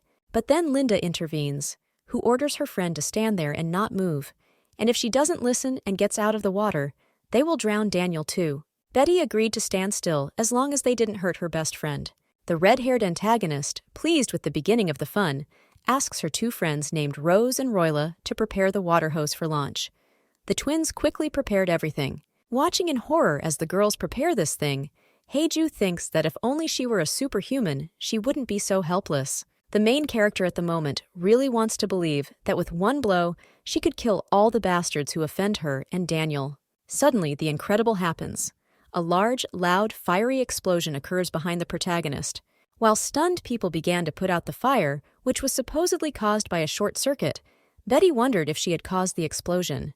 Her best friend shyly asked her to get out of the water again, and she obeyed. One of the guys asked him to urgently bring a fire extinguisher, and the twins also began to fix the problem. Rachel, who can't hold back her tears, says her dad won't forgive her for this, but Linda furiously asks if that's all she cares about. The hooligan, like a commander, ordered the first person she came across to immediately call the fire department, and he immediately obeyed her. Suddenly, something else shocks the people. A huge stream of water rises from a pool high above them. The water reached the source of the fire and was able to successfully extinguish it, leaving only hissing ash on the ground. While Linda was wondering in her head how this was even possible, she didn't even notice James walking towards her, who turned out to be their savior. The young man proudly and silently walked past the surprised schoolchildren, who looked at him from head to toe. The hero approached the initiator of the party and looked at her coldly, without saying a word, and the girl smiled and greeted him flirtatiously. Then the guy walked past her, and Linda closed her eyes because she thought he would be angry with her. Before Haeju could ask James how he ended up here, he threw his coat over her to keep her warm. Following this, he turned to his friend Betty, who was so worried that she was shaking all over, and told her that he had heard that she was having a party. But unfortunately, he came when it was already over. The young man asked the victim if she was okay, and asked her and Daniel to come with him. Linda remained standing aside, shaking from the fact that she had failed and nervously pronouncing the name of her hater. Haeju, keeping a brave face, thinks that there is no turning back in her relationship with her adopted sister.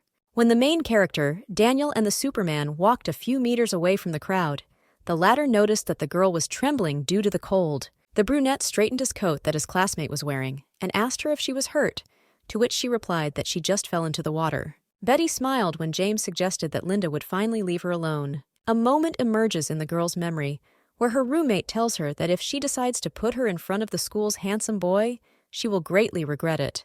She also remembers how the tormentor explained to her the reason why she threw the party. It was all because she decided to get closer to James. Smiling tenderly, the protagonist thanked the hero for his help, but said that she did not want him to interfere in her relationship with Linda.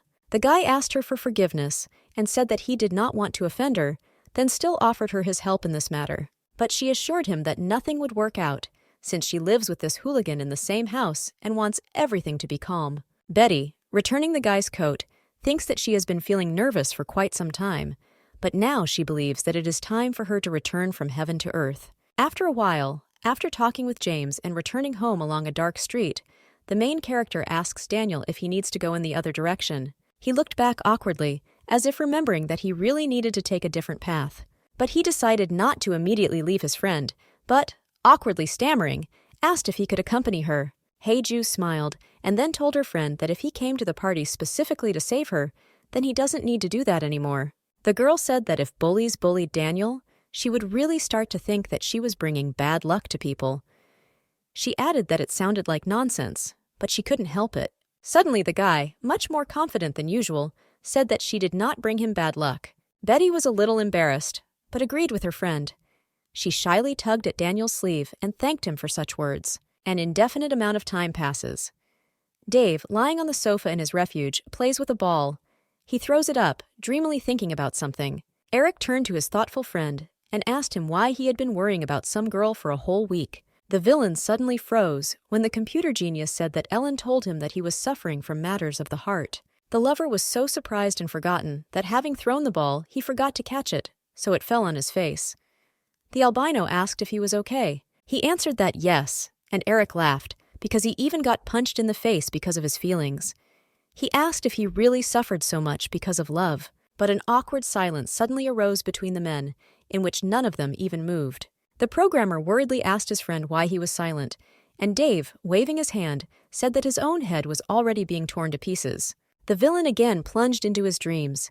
He still cannot forget the day when there was a party at the pool. At that moment, when the main character thanked Daniel, the guy suddenly thought how small and cute his friend was. He thought that for some reason he could never just walk past Heiju. With a blush on his cheeks and a relaxed, loving look, he wanted to ask Eric if it could be that he really likes Betty. Suddenly, the albino shouted for his friend to wait and put his headphones on his head, amazed that he had just almost witnessed Dave's completely inappropriate love story. While the guy in love was irritably wondering whether he really had no right to have feelings for someone, a message arrived on the programmer's computer. Eric asked his friend to wait a little, but Dave, who was not aware of everything, cheerfully announced that this time he would not shut his mouth. But the guy, awkwardly taking off his headphones, said that he wasn't talking about that at all, after which he said that it seemed that something had happened in Mason's laboratory. In the meantime, an alarm went off in the laboratory, and an emergency was declared due to the fact that the experimental subject had stepped outside the line. 2 scientists in suits were checking the cameras. One of them asked why they were still here if they had sounded the alarm, and whether they were supposed to evacuate, while the men assumed that if there had been a real alarm, the guards would have already arrived. A certain man who looked like a patient timidly hid from them. The patient, sweating profusely and trying to even out his ragged breathing, listens to the worker's remarks that it is likely that a false alarm has been declared again. One of the scientists said that Dave's previous attack had probably simply damaged the sensors, so they needed to get back to work. But suddenly, one of the men sees a terrifying picture. A cloud of flame is approaching them at lightning speed. The fire that struck the workers was so strong and hot that they could not survive, so in the blink of an eye, they turned to ashes. The laboratory corridor was filled with flames, and the patient with blisters on his feet, who had been hiding before, decided that he needed to quickly escape from here. The commander of the special forces, who arrived at the crime scene, ordered the squad to stop and said that the object had recently been here. The captain ordered his soldiers to find the escaped man, who should still be in the basement. Meanwhile, the doctor, dressed in a robe and special medical glasses, giggles joyfully that he has finally managed to create S-rank abilities. This man turned out to be Dr. Stefan himself. He enthusiastically asks his assistant to contact Hunt because they must not miss this test subject. Thanks to hidden cameras, Dave and Eric watch as the laboratory's special squad searches the cameras and examines the corpses of deceased workers. The villain guessed that the reason for such a commotion was that a low-ranking villain tried to steal the medicine again, because this often happens. But the programmer, looking at the cameras, said that there was too much noise in the laboratory for an ordinary villain. He agreed with him, because with so many guards, the criminal should have been caught long ago. Daniel noticed an interesting badge on the Special Forces soldier's sleeve and realized that these were Hunt's soldiers. The albino agreed with him, but asked why they didn't have weapons. Dave said that this could mean one thing. This squad was not called there because of the villain, and he asked if it was possible that the test subject had escaped. Suddenly, thanks to their hidden cameras, the guys noticed that the guards ran outside in a hurry, which means that the test subject escaped from the laboratory. Eric asked why the Special Forces were heading to Harlem, and the villain asked him to track where Liam Hunt was now. The computer technician told his friend that they didn't know for sure what was going on there, so if he went there it might be a trap, but he assured him that he would just find out what it was. Eric agreed with his partner's decision, but warned that Hunt's phone firewall is updated frequently, so it will take time to find it. Daniel smiled sweetly and reassured the guy that, be that as it may, Mr. Liam is already in his fist. Walking around the house, Betty hears Meryl's telephone conversation, where the caller tells her that Linda is not at his house, but promises to let him know if he finds out anything. The owner's daughter did not come home for several days, and yesterday she was also not at school. Heiju thinks that now she doesn't care whether she sleeps at home or not. Suddenly the woman told her adopted daughter that she was disgusted with her, because she was calm even in such a situation. The hostess tells the girl that Rosé told her that Betty embarrassed Linda at the party, and she is aware that her daughter has harassed the orphan before. Meryl sternly asks the clueless schoolgirl if she really decided to take revenge on the fragile Linda, who has already suffered so much. But the heroine was left standing in bewilderment, because the woman had to answer the call, where she heard shocking information about her child. Throwing her coat on, the hostess told Betty that she would go with her now. She asked why that was, and Meryl said that Linda was in Harlem, and she alone could not search the entire area, so her responsibility was that she would go with her to look for her. The main character did not rather rush to help. She smiled sarcastically when she heard the words about her responsibility. The woman, leaving the house, said that if they did not find her daughter today, she would immediately place her at home. She asked the girl if he would go now. Hye-ju, resolutely heading after her aunt, thought that everything was in her hands, and she needed to hold out just a little bit, and then she would get out of this trash heap. She expressed her hope that nothing serious would happen to her until that moment, but something strange began to happen on the city street. James, who arrived at the crime scene, asked Hunt what had happened. Superman tells the guy that they were late, and when they arrived here, it was already over. The student says that he knows that the unknown owner of the ability attacked people, so he asked if there were victims. The older man replied that there were victims, namely the family that lived in this house, parents and their little daughter. The guy, angry that if he had come earlier, he could have prevented the deaths, asked if he knew where the criminal was now. Hunt said that they are now trying their best to find out, but they need to wait a little, and then his location will become known. The man expresses his hope that James will help them. The director of the State Center added that they cannot allow even more innocent people to suffer. Directing his cold and decisive gaze at the gentleman, the young man promised to help him. Hunt grinned contentedly and told the guy that he fully expected to hear this from him. After all, he was a hero. The director began to go about his business, and James noticed that the sleeves of his jacket seemed to have been damaged by fire, which means they were set on fire. Remembering the man's words that when they arrived here, everything was already burned, the guy understands that these words were a lie. The Superman had other questions. Why did Mr. Hunt decide to lie to him, and what actually happened? Sitting in the car and thoughtfully peering out the window, Betty hears the police telling Meryl that she will not be able to pass because traffic is limited. The woman was frightened by the fact that there had been a murder in the city. Then she asked the officer if the situation in the city center was normal, to which he said yes. The landlady breathed a sigh of relief when she learned that the murder happened in an apartment building in Harlem, and Hye-ju thought it was good that it happened now. The mother displeasedly asked the orphan what she was doing and ordered her to quickly get out of the car. While searching the streets, the schoolgirl remembers Meryl saying that Linda came to Harlem to make herself a fake driver's license. Mom decided to go to the center to search and leave Betty here. Peering at the map on her phone, Hye-ju guesses that this must be the place she's looking for, Martin's hardware store. Before entering the room, the girl noticed a sign on the door with a strange inscription that said that they could fix everything except people. After walking a few steps through the dark, deserted store, the orphan was surprised that there was no one here, not even the owner of the store.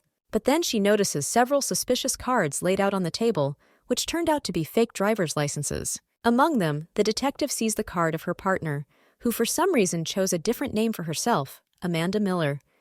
The heroine decides to call Meryl, but she didn't have time to do this because she heard the noise of a stranger who scared her terribly. Betty hid, and the shadow of a certain little boy appeared in the room. He, with difficulty catching his breath, wanted to quickly find somewhere to hide. The girl thought about who it could be, but judging by the voice, she assumed that the unexpected guest was very young. After looking out a little, the schoolgirl actually saw a small boy with black hair who looked scared and who had a gun. Hye-ju, stunned that the child had a weapon, thought it would be better to call 911, but she threw the phone away from her in fear. Suddenly, another person appears in the shop, this time an adult man wearing a cap and a mask. The child began to threaten him, but he calmly asked the boy to let go of the gun, because he would not help him.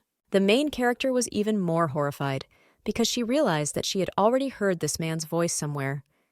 She began to remember where she had met him. Meanwhile, the boy, pointing a gun at the man, called the stranger a bad man, because that man killed Aunt Marge, Uncle Ron, and Janice. Choking in tears, the kid told his uncle that he wanted to kill him too, and that he was the same terrible person as the one who killed his family members.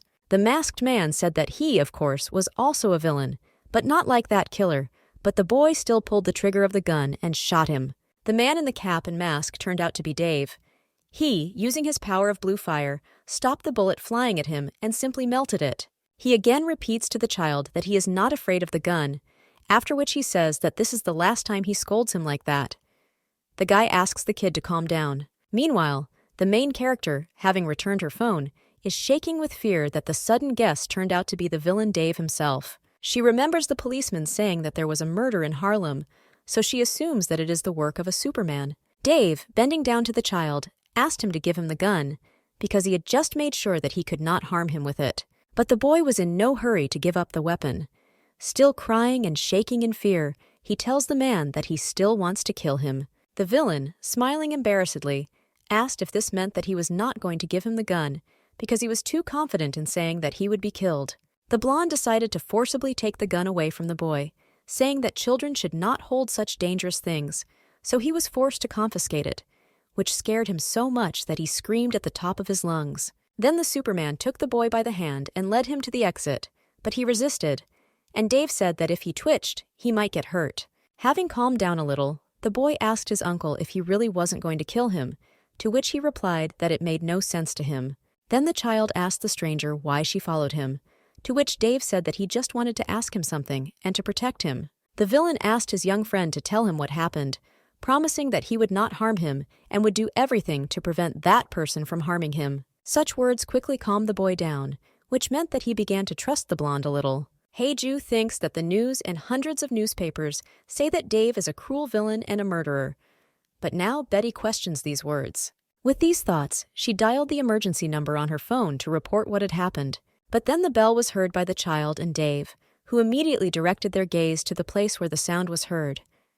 The latter asked who was there. About to use his superpower again, the guy asked who dared to pursue the child. Only when the villain set fire to all the furniture around her did the main character jump to her feet and show herself to the villain. Haiju was seized with fear. She, shaking her whole body and with horror in her eyes, began to beg the master not to touch her, promising that she would not tell anything to anyone. Dave was stunned by the fact that that stranger turned out to be his beloved Betty, who did not recognize him at all. The man took a step closer to the girl, and she closed her eyes, preparing to get hit or burned. But he, to the schoolgirl's surprise, did not attack her, but remained embarrassedly standing in place, looking at the floor. The protagonist was very struck by the fact that the terrible and bloodthirsty villain had no intention of harming her, but on the contrary, was avoiding her. Suddenly, an older man burst into the store, very worried that a fire had broken out in the store. The first thing the newcomer noticed was Dave. The blonde, who realized that he urgently had to run, put the boy on his shoulder and began to move his feet. The villain did not leave the store owner unharmed. So that he could not remember his face and other signs, he set fire to several hairs on the poor guy's forehead. The guy with the child on his shoulder ran away from the hardware store, and Betty remained standing like a pillar, digesting what had just happened to her. After some time, a special hunt squad arrived at the store and searched, examined, and photographed various clues. In order to find at least some evidence and get hold of information, people in suits did not hesitate to turn everything upside down, which the owner did not really like. Lord Liam appears in the room and orders his workers to carefully search every corner. A man with burnt hairs on his forehead asked what kind of chaos was happening, and Hunt asked him if he was the owner of this store. The victim replied that he was the owner of this hardware store, and the Superman, holding out his business card, introduced him to his name and position. The director says that they came here after a report that a villain had broken into this place, so he asks the store manager to assist in the search. The store owner awkwardly says that out of the corner of his eye, he saw some person with superpowers, and then suddenly a fire broke out. Hunt was very interested in the man's words about fire. He asked if he had seen the villain's face, and if there was anyone else with him, like a little boy. He hesitantly says that he did not have time to make out the face of the criminal, because everything passed too quickly. But suddenly he notices Heiju out of the corner of his eye, and pointing his finger at her, declares that he saw this girl who was in the store even before he entered. The Superman, without saying a word, nods while looking at one of his subjects. This signal was an order that the worker understood immediately. The guard grabs the unaware suspect by the arms so that she cannot resist. The subordinate is approached by the director, who asks him why he treats this girl so harshly. Heiju, thanks to the fact that she has learned details in people since childhood, looking into a man's face can safely assume that he is a very dangerous person. The gentleman, noticing the girl's stiffness, said that she should not be afraid, and that she was only required to honestly tell about what she saw. Mr. Liam put his hand on the schoolgirl's shoulder and said that it should not be difficult for her to do this, but she closed her eyes in fear. Hunt, smiling strangely, asked the witness not to be shy and tell him directly whether she saw the villain or not. The heroine recalls the moment when the boy, threatening Dave with a pistol, shouted that a certain man had killed his uncle, aunt, and their child. The girl was horrified by an unexpected guess, Perhaps the man standing in front of her was a murderer who took the lives of 3 civilians. When suddenly Hunt, throwing his intimidating gaze at Betty, menacingly warned her that if she kept her mouth shut, then he had no choice but to start an investigation against her. Still, Betty says that she really was here, but she didn't see anything because she was hiding behind the counter. However, he, as if about to swing his hand at the girl, said that if she did not see the faces, she could certainly determine by the voices who was there. The main character decided to think about it. She really doesn't want to protect the villain Dave. But she remembers how this Superman promised the poor child that he would not do anything bad to him and would protect him from the one who killed his family members. Hae-ju has made her choice. For the sake of that boy's well-being, she will not tell Mr. Liam her secret. She awkwardly tells the man that at that moment she was so scared that she didn't understand anything at all. The schoolgirl explains that she wanted to call 911, but then the store owner showed up, and the villain immediately disappeared, which is why she couldn't see him. Hunt laughed off Betty's words as a funny joke.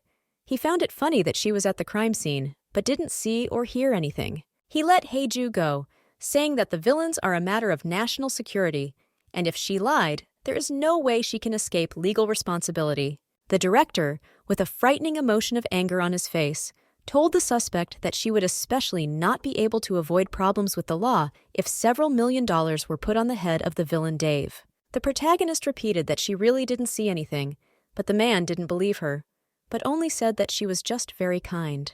The Superman ordered his people to take Betty, which they began to do, while the shocked schoolgirl asked to let her go. Mr. Liam, leaning menacingly towards the heroine, said that he gave her a chance, but she refused it, so he forbids her to make even the slightest noise. But then something happens that even shocks the director. James appears at the door of the store and asks the boss what's going on. Hunt asked the guy how he ended up here, to which the hero, walking towards them, said that the security called him, saying they had caught the villain and they needed help. The young man, frowning his eyebrows, smiled, because here, instead of a criminal, he sees only guards who are holding a girl hostage. James asked if they were trying to use force on a civilian, to which Hunt said they just wanted to find out more information. Then James asked how long they had been trying to get information from Hae-ju, saying that what was happening was more like arresting a suspect. The guy ordered the boss to immediately release the innocent citizen, threatening that he would be forced to take legal measures. Suddenly, the director heard something strange from the girl. She addressed the hero by name. The man suggested that the two might know each other, and it doesn't seem like the female lead is just trying to get James's attention. He was interested in one thing: how they knew each other. He finally admitted that he seemed to have made a mistake and ordered his subordinates to release Hae-ju. Mr. Liam asks the witness for forgiveness for the fact that he treated her rudely due to the whole difficult situation. Superman adds that since she hasn't seen the villain, they should leave quickly, but before that, she asks James to look at something important. He shows the hero a photograph in which Dave is seen walking somewhere in a cap and mask and says that one of the civilians managed to capture him. The guy, peering at the screen in bewilderment, says that, as far as he knows, this villain was not involved in the attack on the laboratory. Hunt replies that at first this was indeed the case, and moreover, they thought that the crime was committed by one unknown Superman.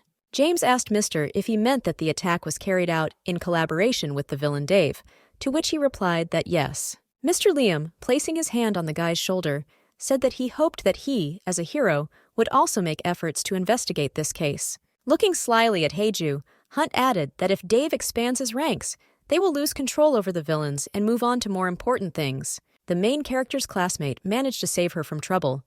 The guy takes the girl away from the guards, walking along a dark street. Then the hero suddenly tells Betty that he is sorry that everything turned out this way, but he still has one more question for her. The girl wonders what kind of question this is, and the young man asks her if she really hasn't seen the villain Dave. Hae-ju is stunned, but she thinks that James is not like Hunt, so she should probably tell him the truth, since he is a hero you can trust. But then she remembers how benevolently that notorious criminal behaved, promising the boy to ensure his safety and not allow him to be offended.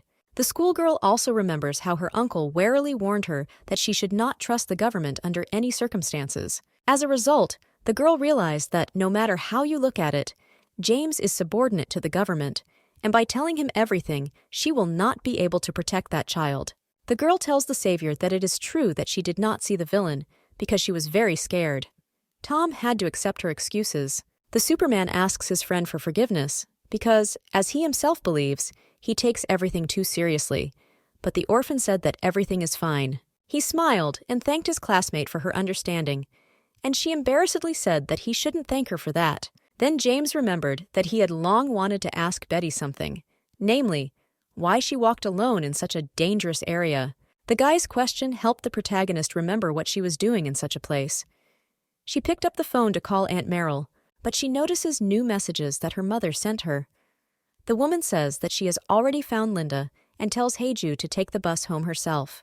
The heroine was so angry that she got into such a mess while looking for her adopted sister, and now she has to take the bus. The schoolgirl doesn't understand why she had to be taken with her at all, but then James turns to the shocked lady and asks her if anything bad happened to her. She, laughing sarcastically, replied that she was fine, and she already needed to go home, since it was already late. The girl was about to leave, but the young man suddenly gently grabbed her by the collar and asked if she was going home by car.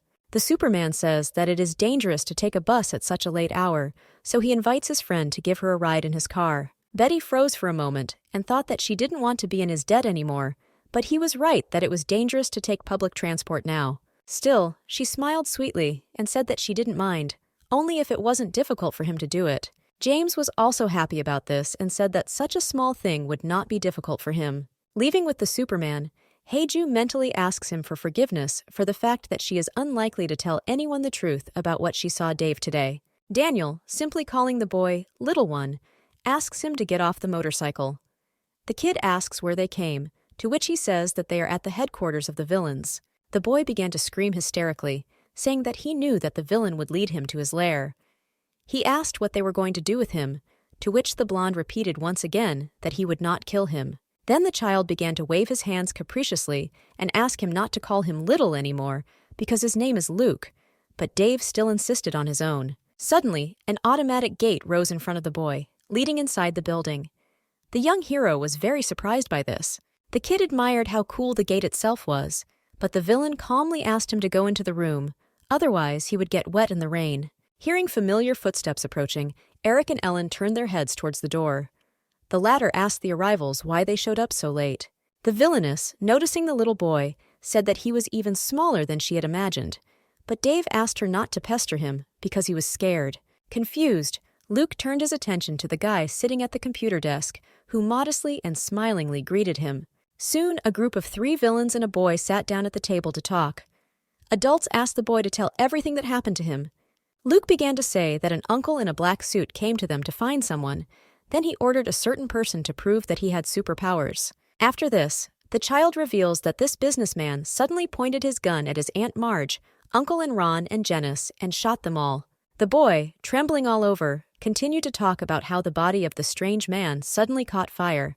But Dave stopped him, saying that what he reported to them was enough, and they were very grateful to him. Eric, who realized that Hunt had done this, began to verbally trash him, and Ellen stated that he only cared about creating superpowers. The girl is confident that the director is moving towards his goal, sparing neither superhumans nor civilians. He wants to create his own powerful army with strong weapons. The programmer and the villain began to cover the man with all the obscene language they knew, and Dave covered the child's ears so that he would not hear it. The villain decided to ask where that experimental Superman could have escaped to, because he is like a time bomb walking along the street. Ellen suggested that he might already be outside of Cookville. He said that this was bad, and then Hunt placed his people everywhere, even at the airport. But Dave confidently suggested that in that case, the escaped test subject must still be in their city, and they must find him first. Meanwhile, this Superman, walking tiredly under a torrential downpour with flashing lightning, decides to rest, but wanders into the very school where Betty studies. Luke, snoring sweetly, fell asleep on the sofa, leaning his head on the thigh of the villain Dave. The guy, looking at this sweet picture, smiled and wished the boy sweet dreams. Then Eric turned to his friend, who asked if the child managed to fall asleep. Albino says that Ellen also went to bed early, and when she left, she said that she was mentally tired, so she wanted to get more sleep. The blonde says that's understandable, and advises his friend to also go to bed early today, but says that he can watch the cameras for him when he returns. He asked where he was going to go. Dave awkwardly replied that he suddenly had urgent things to do, and the programmer immediately began to wonder what the matter really was. After thinking, Eric declares that he understands the reason for the villain's strange behavior. He wants to see his beloved Betty Brown. He was embarrassed because it really was so and asked how he knew this. The IT specialist began to say that he, in fact, was tracking Hunt's every move, and he wanted to meet with her because he was worried about her. The albino asked if he really hoped to meet her there, to which Dave thoughtfully replied that he thought she might still be there. The young man wondered what Betty had forgotten in that deserted store, and he could not even imagine that they would meet there. Eric, playfully poking the villain in the cheek with his finger, asked him if he really liked that girl so much, but he said that he was not in the mood for his games. But he didn't leave the guy alone. He reminded him that it was he who saved her from bullying in the pool, and added that he fell in love so much that he forgot about his friends. Dave hit annoying Eric hard on the head and added that next time if he continued to behave like this, he would hit him harder. The young man was about to leave, wishing his friend to quickly go to bed and sleep soundly. But he suddenly says that he does not have to go for Heiju because the hero James is already taking her home. The villain was very surprised and asked to repeat it, and the programmer added that thanks to this guy, she probably already got home safe and sound. Romeo, in love, accepted the situation and decided that in this case he need not worry about his girlfriend. Taking Luke in his arms, Dave says that he will take the child to the bed and then go to bed, but Eric angrily reminded him that he promised to monitor the cameras. He said that he would come and watch, as he said. The blonde then walked away, leaving his angry friend to his own devices. Having laid the boy on the bed, the guy was about to leave, but suddenly he heard the child call out to him. The villain asked if he was awake. The boy asked what would happen to him now, and the Superman replied that he would soon take him to the headquarters in Korea, where it was safer. Luke replied that now everything was clear to him, and Dave asked what was the matter, because before it seemed to him that he really wanted to sleep. Suddenly, the kid, half asleep, thanked his uncle for saving him today and called him his real hero. After leaving the child's room, the villain thought about something. He realized that this place needed him much more. Morning has come. It was raining outside, and Betty was already throwing her bag over her shoulders to go to school as usual. But then she turns her head towards the nightstand and notices a wristwatch there. The girl remembers the moment associated with them. This accessory was given to her by James, with the words that if she suddenly finds herself in an emergency situation, then she will simply need to press a special button on this watch, and then he will know her location. She asked if it was a beacon, to which the guy sheepishly replied that she did not have to wear this watch, but until the villain was caught, it was worth doing.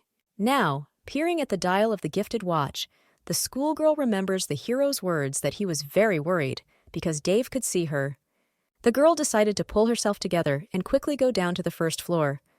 There she met her mother, angry because she had some kind of nightmare. Suddenly, Linda appears, pushes her roommate on the shoulder, and then, as if nothing had happened, asks her mother if she will have breakfast today. It turns out that Meryl's scrambled eggs burned. An irritated woman tells her daughter to go straight home after school and not even think about going anywhere, but she promises to go home right away, but after she and Rachel watch a movie in the cinema, since they had already agreed in advance. But this did not suit the mother. She looked furiously at Linda and again shouted and ordered her to return home immediately if she did not understand the first time. The angry girl grabbed her bag and walked out, telling her mother that she wouldn't have breakfast and advising her mother to get treatment rather than take her anger out on her. Meryl, even angrier at the way her daughter allowed herself to talk to her, still wouldn't stop yelling at her. Having witnessed a family quarrel, Betty thought that it was time for her to leave, but then her mother called out to her in an irritated voice. The woman tells the orphan that she will have to take Linda home today, and if anything happens to her, she will be the one who is punished. Heiju said that she will try to do it, but does not promise that she will succeed. The girl thinks that Linda will not listen to her at all. The mother said that she understood that she might not be able to do this, but she repeated that if something happened to her daughter, it would be her fault. A few hours later, Meryl's beloved daughter, instead of studying, hurried somewhere with her classmate, wanting to quickly hide from the rain. The couple wandered into some dark and deserted building. The guy said that no one comes to this abandoned warehouse near the school, and there are no security cameras. The student sat down on some surface, and her friend asked why she had not been in the mood since the morning. She replied that it was because of her mother. Linda says that she is tired of her mother's hysterical fits, which is why she wants to move out. And when her father died, her mother loses her temper over all sorts of nonsense. The truant girl complains that her quarrel happened because of Betty, and the guy supports her because, according to him, she brings bad luck from birth. The schoolboy continued to say that the people around Heiju were suffering, and at this rate, even James would become a failure because of her. But he did not notice that someone barefoot had crept up to them behind the slightly open door. The young lady asked how this could be, and her friend said that the hero could become just like Daniel, Betty's clumsy, stuttering friend. The guy began to imitate James, parodying the blonde's behavior, awkwardly arching his back and stuttering on every word, and his girlfriend laughed loudly at him. Linda flirtatiously took the guy by the earlobe and said that she felt better next to him, and he said that this was so because he brings good luck. But suddenly the couple jumped to their feet because a certain man appeared in front of them in a medical shirt and smeared with blood, of whom they were very frightened. An escaped patient with superpowers, bursting into tears and sobbing heavily, asked two strangers to help him. The girl and her classmate grabbed each other in fear. She began to complain that he said that no one came to this place. Suddenly, the madman's body began to involuntarily ignite, and the Superman himself began to frantically say that he did not want this. But the escaped patient was unable to control his fiery abilities, and soon his entire body caught fire, and he screamed hysterically in pain. The flame from the patient became so huge that it reached the stunned Linda's face. At that moment, the girl realized that she had to run, but it was too late. A second later, a powerful explosion was heard, the blast wave from which even went beyond the abandoned warehouse. The school children, including Daniel, were walking around the school grounds as usual, when suddenly they heard a deafening explosion. Daniel turned around in surprise, and the other students, in great shock, began to speculate what it was and whether a bomb had exploded there. Daniel clenched his teeth in anger, because he already assumed that something bad would definitely happen today. Unlike other teenagers who wanted to move as far as possible from the epicenter of the tragedy, he rushed headlong towards the fire. Heiju, who saw her friend running in the wrong direction, looked back at him with interest. Meanwhile, a large fire broke out in an abandoned warehouse. Linda and her friend fell unconscious to the floor, and the Superman clutched his head in despair. The super-strong patient wanted to pitifully touch the victim's head, but at the same moment he changed his mind, saying that he did not want to do this. The madman, without ceasing to cry hysterically, began to mutter that he did not want to commit these monstrous acts and kill people. Then Daniel bursts into the burning warehouse, covering his face with a cloth so as not to inhale the harmful smoke. On the floor, he notices Linda and her friend, unconscious. This picture really amazed the guy. The escaped patient, directing his tear-stained, hopeless gaze at the arriving villain, asked him for help. Putting his hand on the wiretap installed in his ear, he asked Eric if he was in touch. He sleepily asked what had already happened to him. Dave ordered his partner to wake up quickly and connect to the school security cameras. The albino asked what happened there, to which Daniel replied that right before his eyes there was an escaped S-rank test subject. After talking with his partner, the blonde carried the girl and guy injured from the fire outside so that they would not receive any further injuries. But suddenly, a second deafening explosion was heard from the abandoned warehouse, and the villain realized that it was again about that Superman. He ran back into the burning building and asked the laboratory patient to pull himself together, although he was stuck under the rubble due to the collapse of the walls. Daniel noticed that it was difficult for him to walk through the fire, which he had not kindled with his own strength. But even without this, he saw under the rubble a patient from whose appearance it was clear that he had no hope of life. From this man, Dave hears frightening and heartbreaking words. The man is desperately asking to kill him. The villain couldn't believe his ears and asked again, to which the experiment who had escaped from the laboratory repeated that he wanted to die, since he had turned into a monster. The blonde was seriously shocked by this.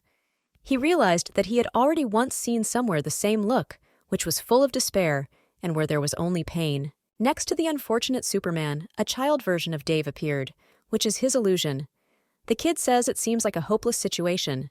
The boy with a smile offers his adult version to end the suffering of this man endowed with superpowers, because he already wants to die. The guy's trembling hand tentatively reached towards the head of the exhausted patient. But when the imaginary boy put his hand on the guy's hand, he felt more confident and promised the martyr to free him. After some time, Daniel managed to put out the flames. The walls inside the warehouse were charred beyond recognition, and the liquidator himself disappeared in an unknown direction. His wiretapping earpiece remained on the ground, from which Eric's voice could be heard, warning that the hero James would soon arrive.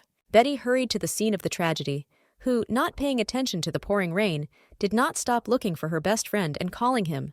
The girl's heart began to fill with excitement. She knows that Daniel has definitely gone in this direction, but she can't find him. Suddenly, she hears a crunch nearby and, looking at her feet, notices her glasses, which she accidentally stepped on, causing them to crack.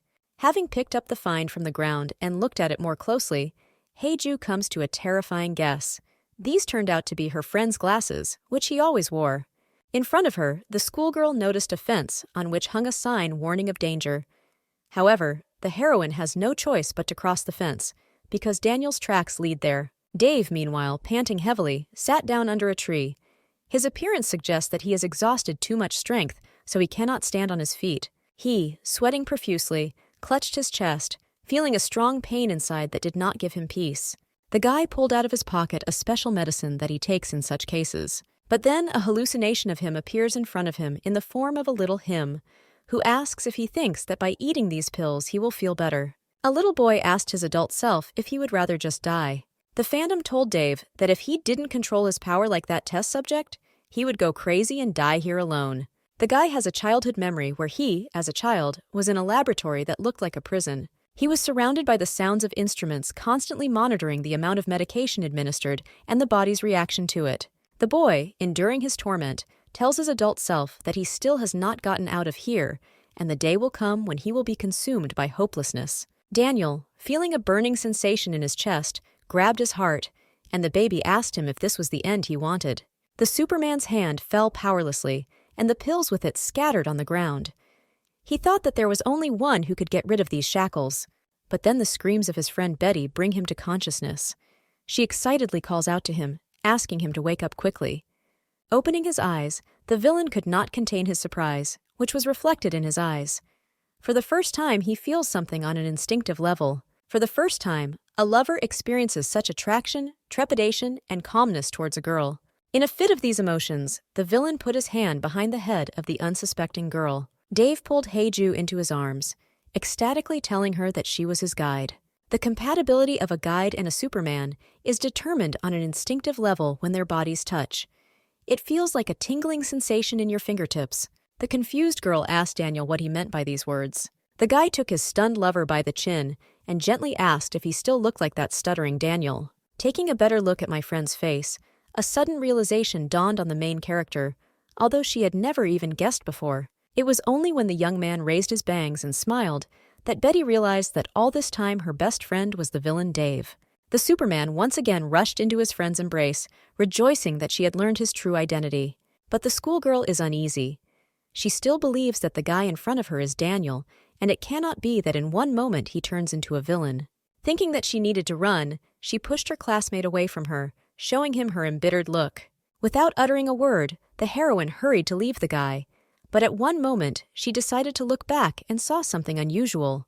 The villain followed her with his gaze, never ceasing to smile, but the girl thought that the emotion on his face looked as if his heart had just been broken. Soon the heroine left the forest, leaving her once close friend alone. Without stopping to escape from the villain, Betty suddenly wondered how much longer she would run, although she was so scared that her legs could not stop on their own.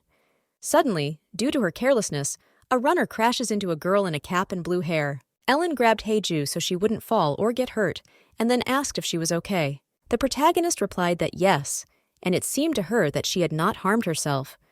She wanted to ask the villain if she was okay, but she immediately stated that she was fine. But then the schoolgirl felt a sudden sharp pain in her shoulder and admitted that she was still in pain. The girl in the cap said she was worried about her. Ellen asked if it hurt a lot, and then consoled her with the fact that her bone should not have broken. She recommends that the victim apply ice later. Heiju didn't say it, but she thought that her bone felt like it was broken after all. The girl with superpowers says that she is very sorry anyway, and that she is in a hurry, so she will go on about her business. The schoolgirl looks after the running lady, thinking about what kind of interesting person she just met. Returning to the school grounds, the main character hears an announcement over the loudspeaker that all students must urgently evacuate the building. She fell to the floor from the realization that a terrible tragedy had occurred at her school. Not far from her, the schoolgirl noticed a fire truck and a group of people in black. Betty thinks the commotion was caused by this explosion. But then, among that group of people in suits, Heiju notices the very director who recently tried to accuse her of a crime. The protagonist awkwardly turned her head away from this man, assuming that he had come here in order to catch Dave alive. Suddenly, the hero James approaches Betty and asks her why she is sitting here.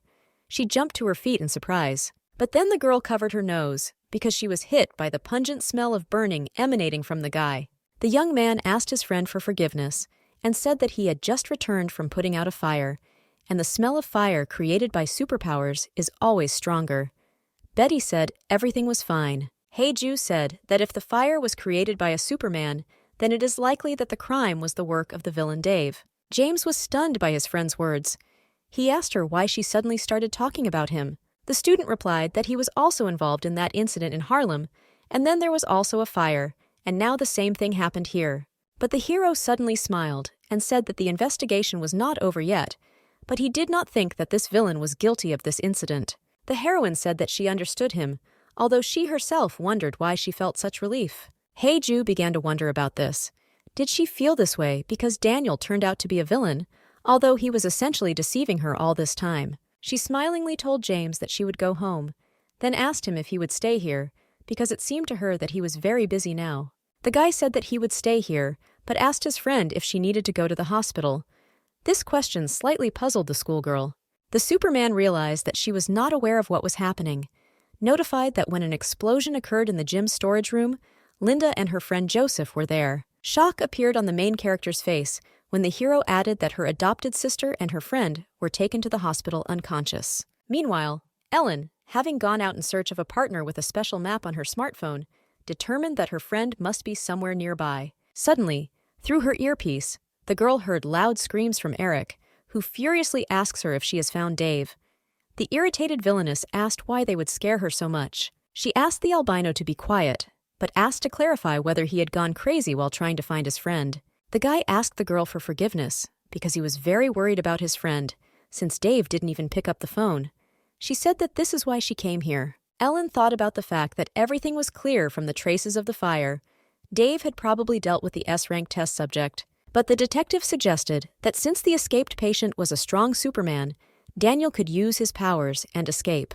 Eric asked if their friend was safe, to which the girl, already approaching the blonde, said that yes, because she wouldn't become friends with someone who saves everyone, but he himself dies.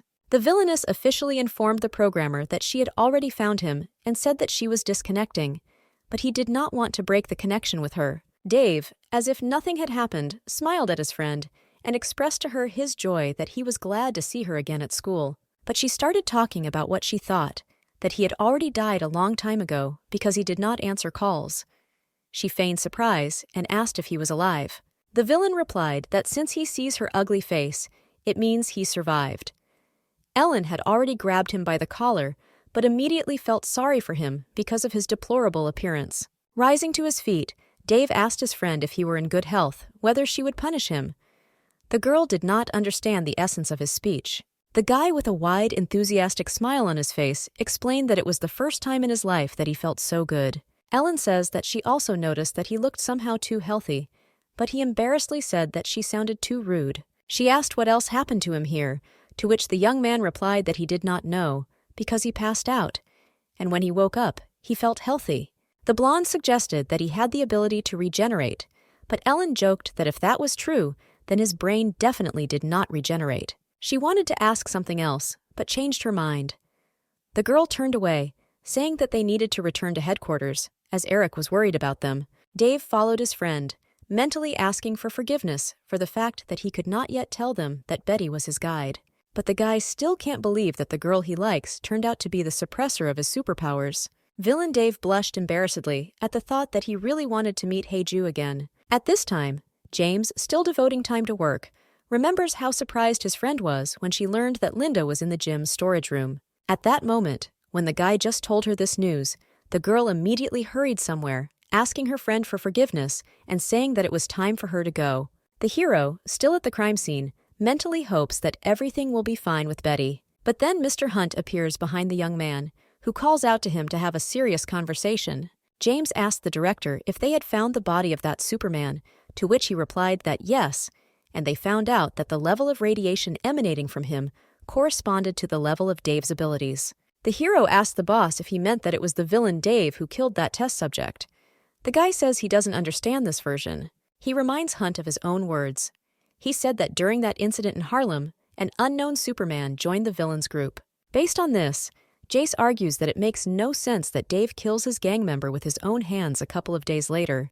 The director states that he also does not understand the circumstances of everything that happened, but it would be strange if they understood the motives of a crazy criminal. The hero, in turn, gives a strong argument in his favor.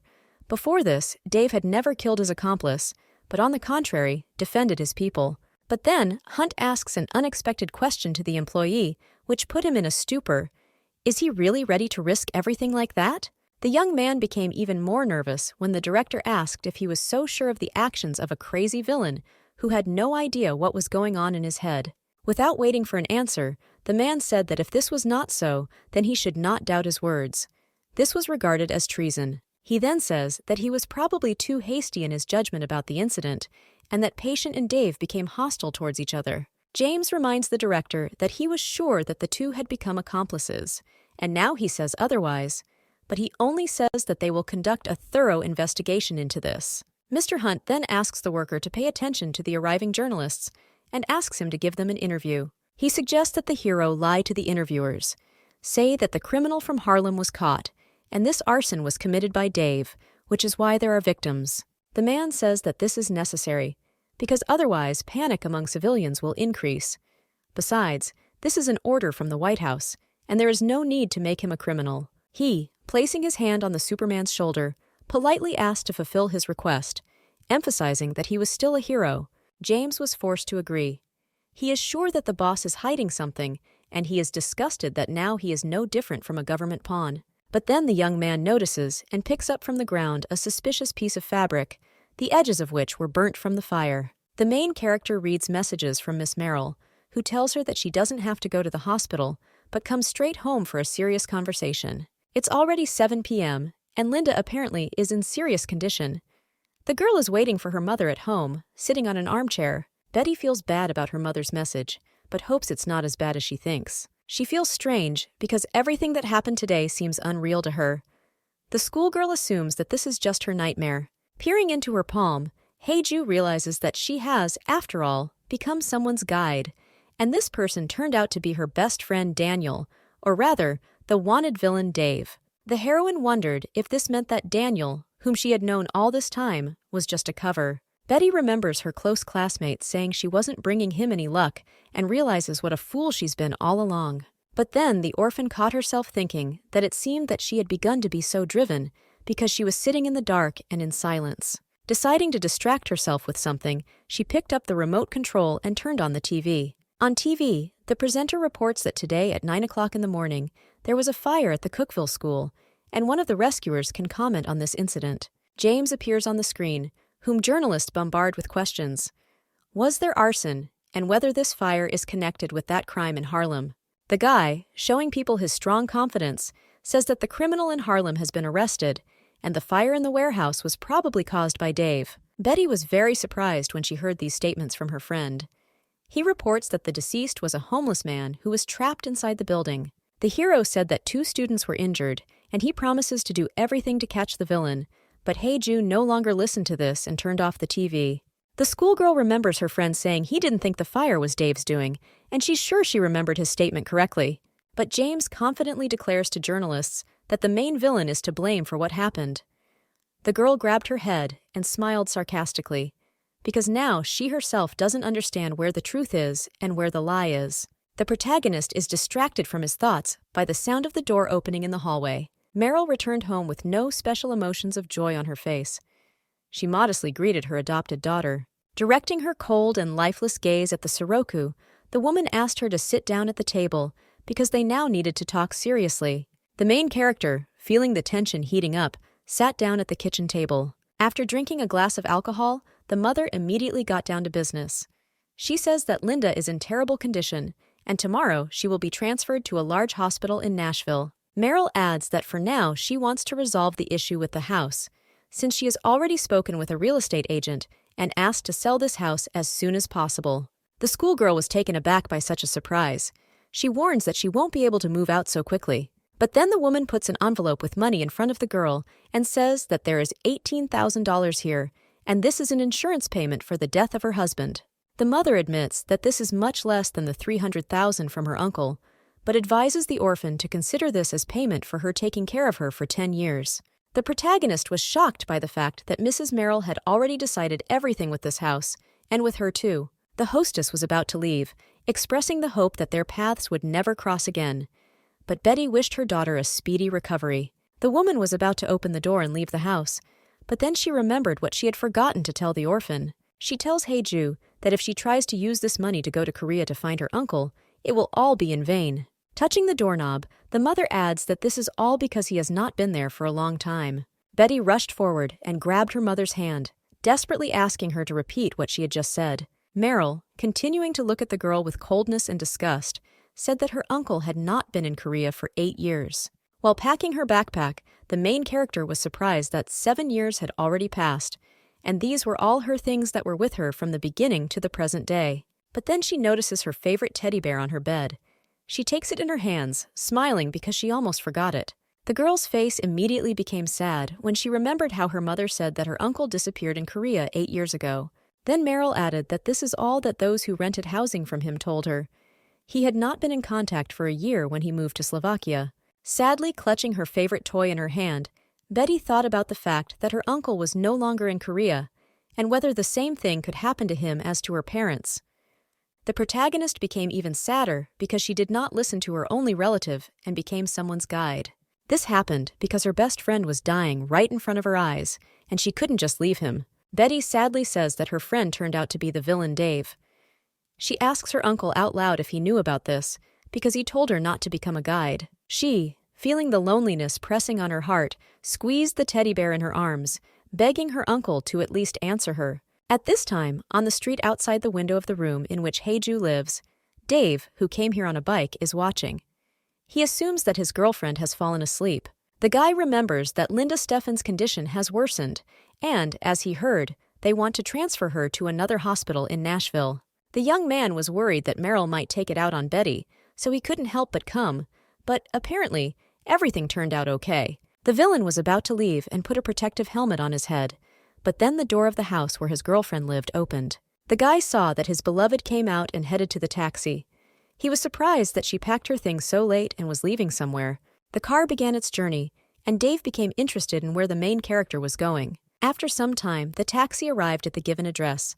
The traveler got out of the car and thanked the driver. The schoolgirl found herself near some respectable international building.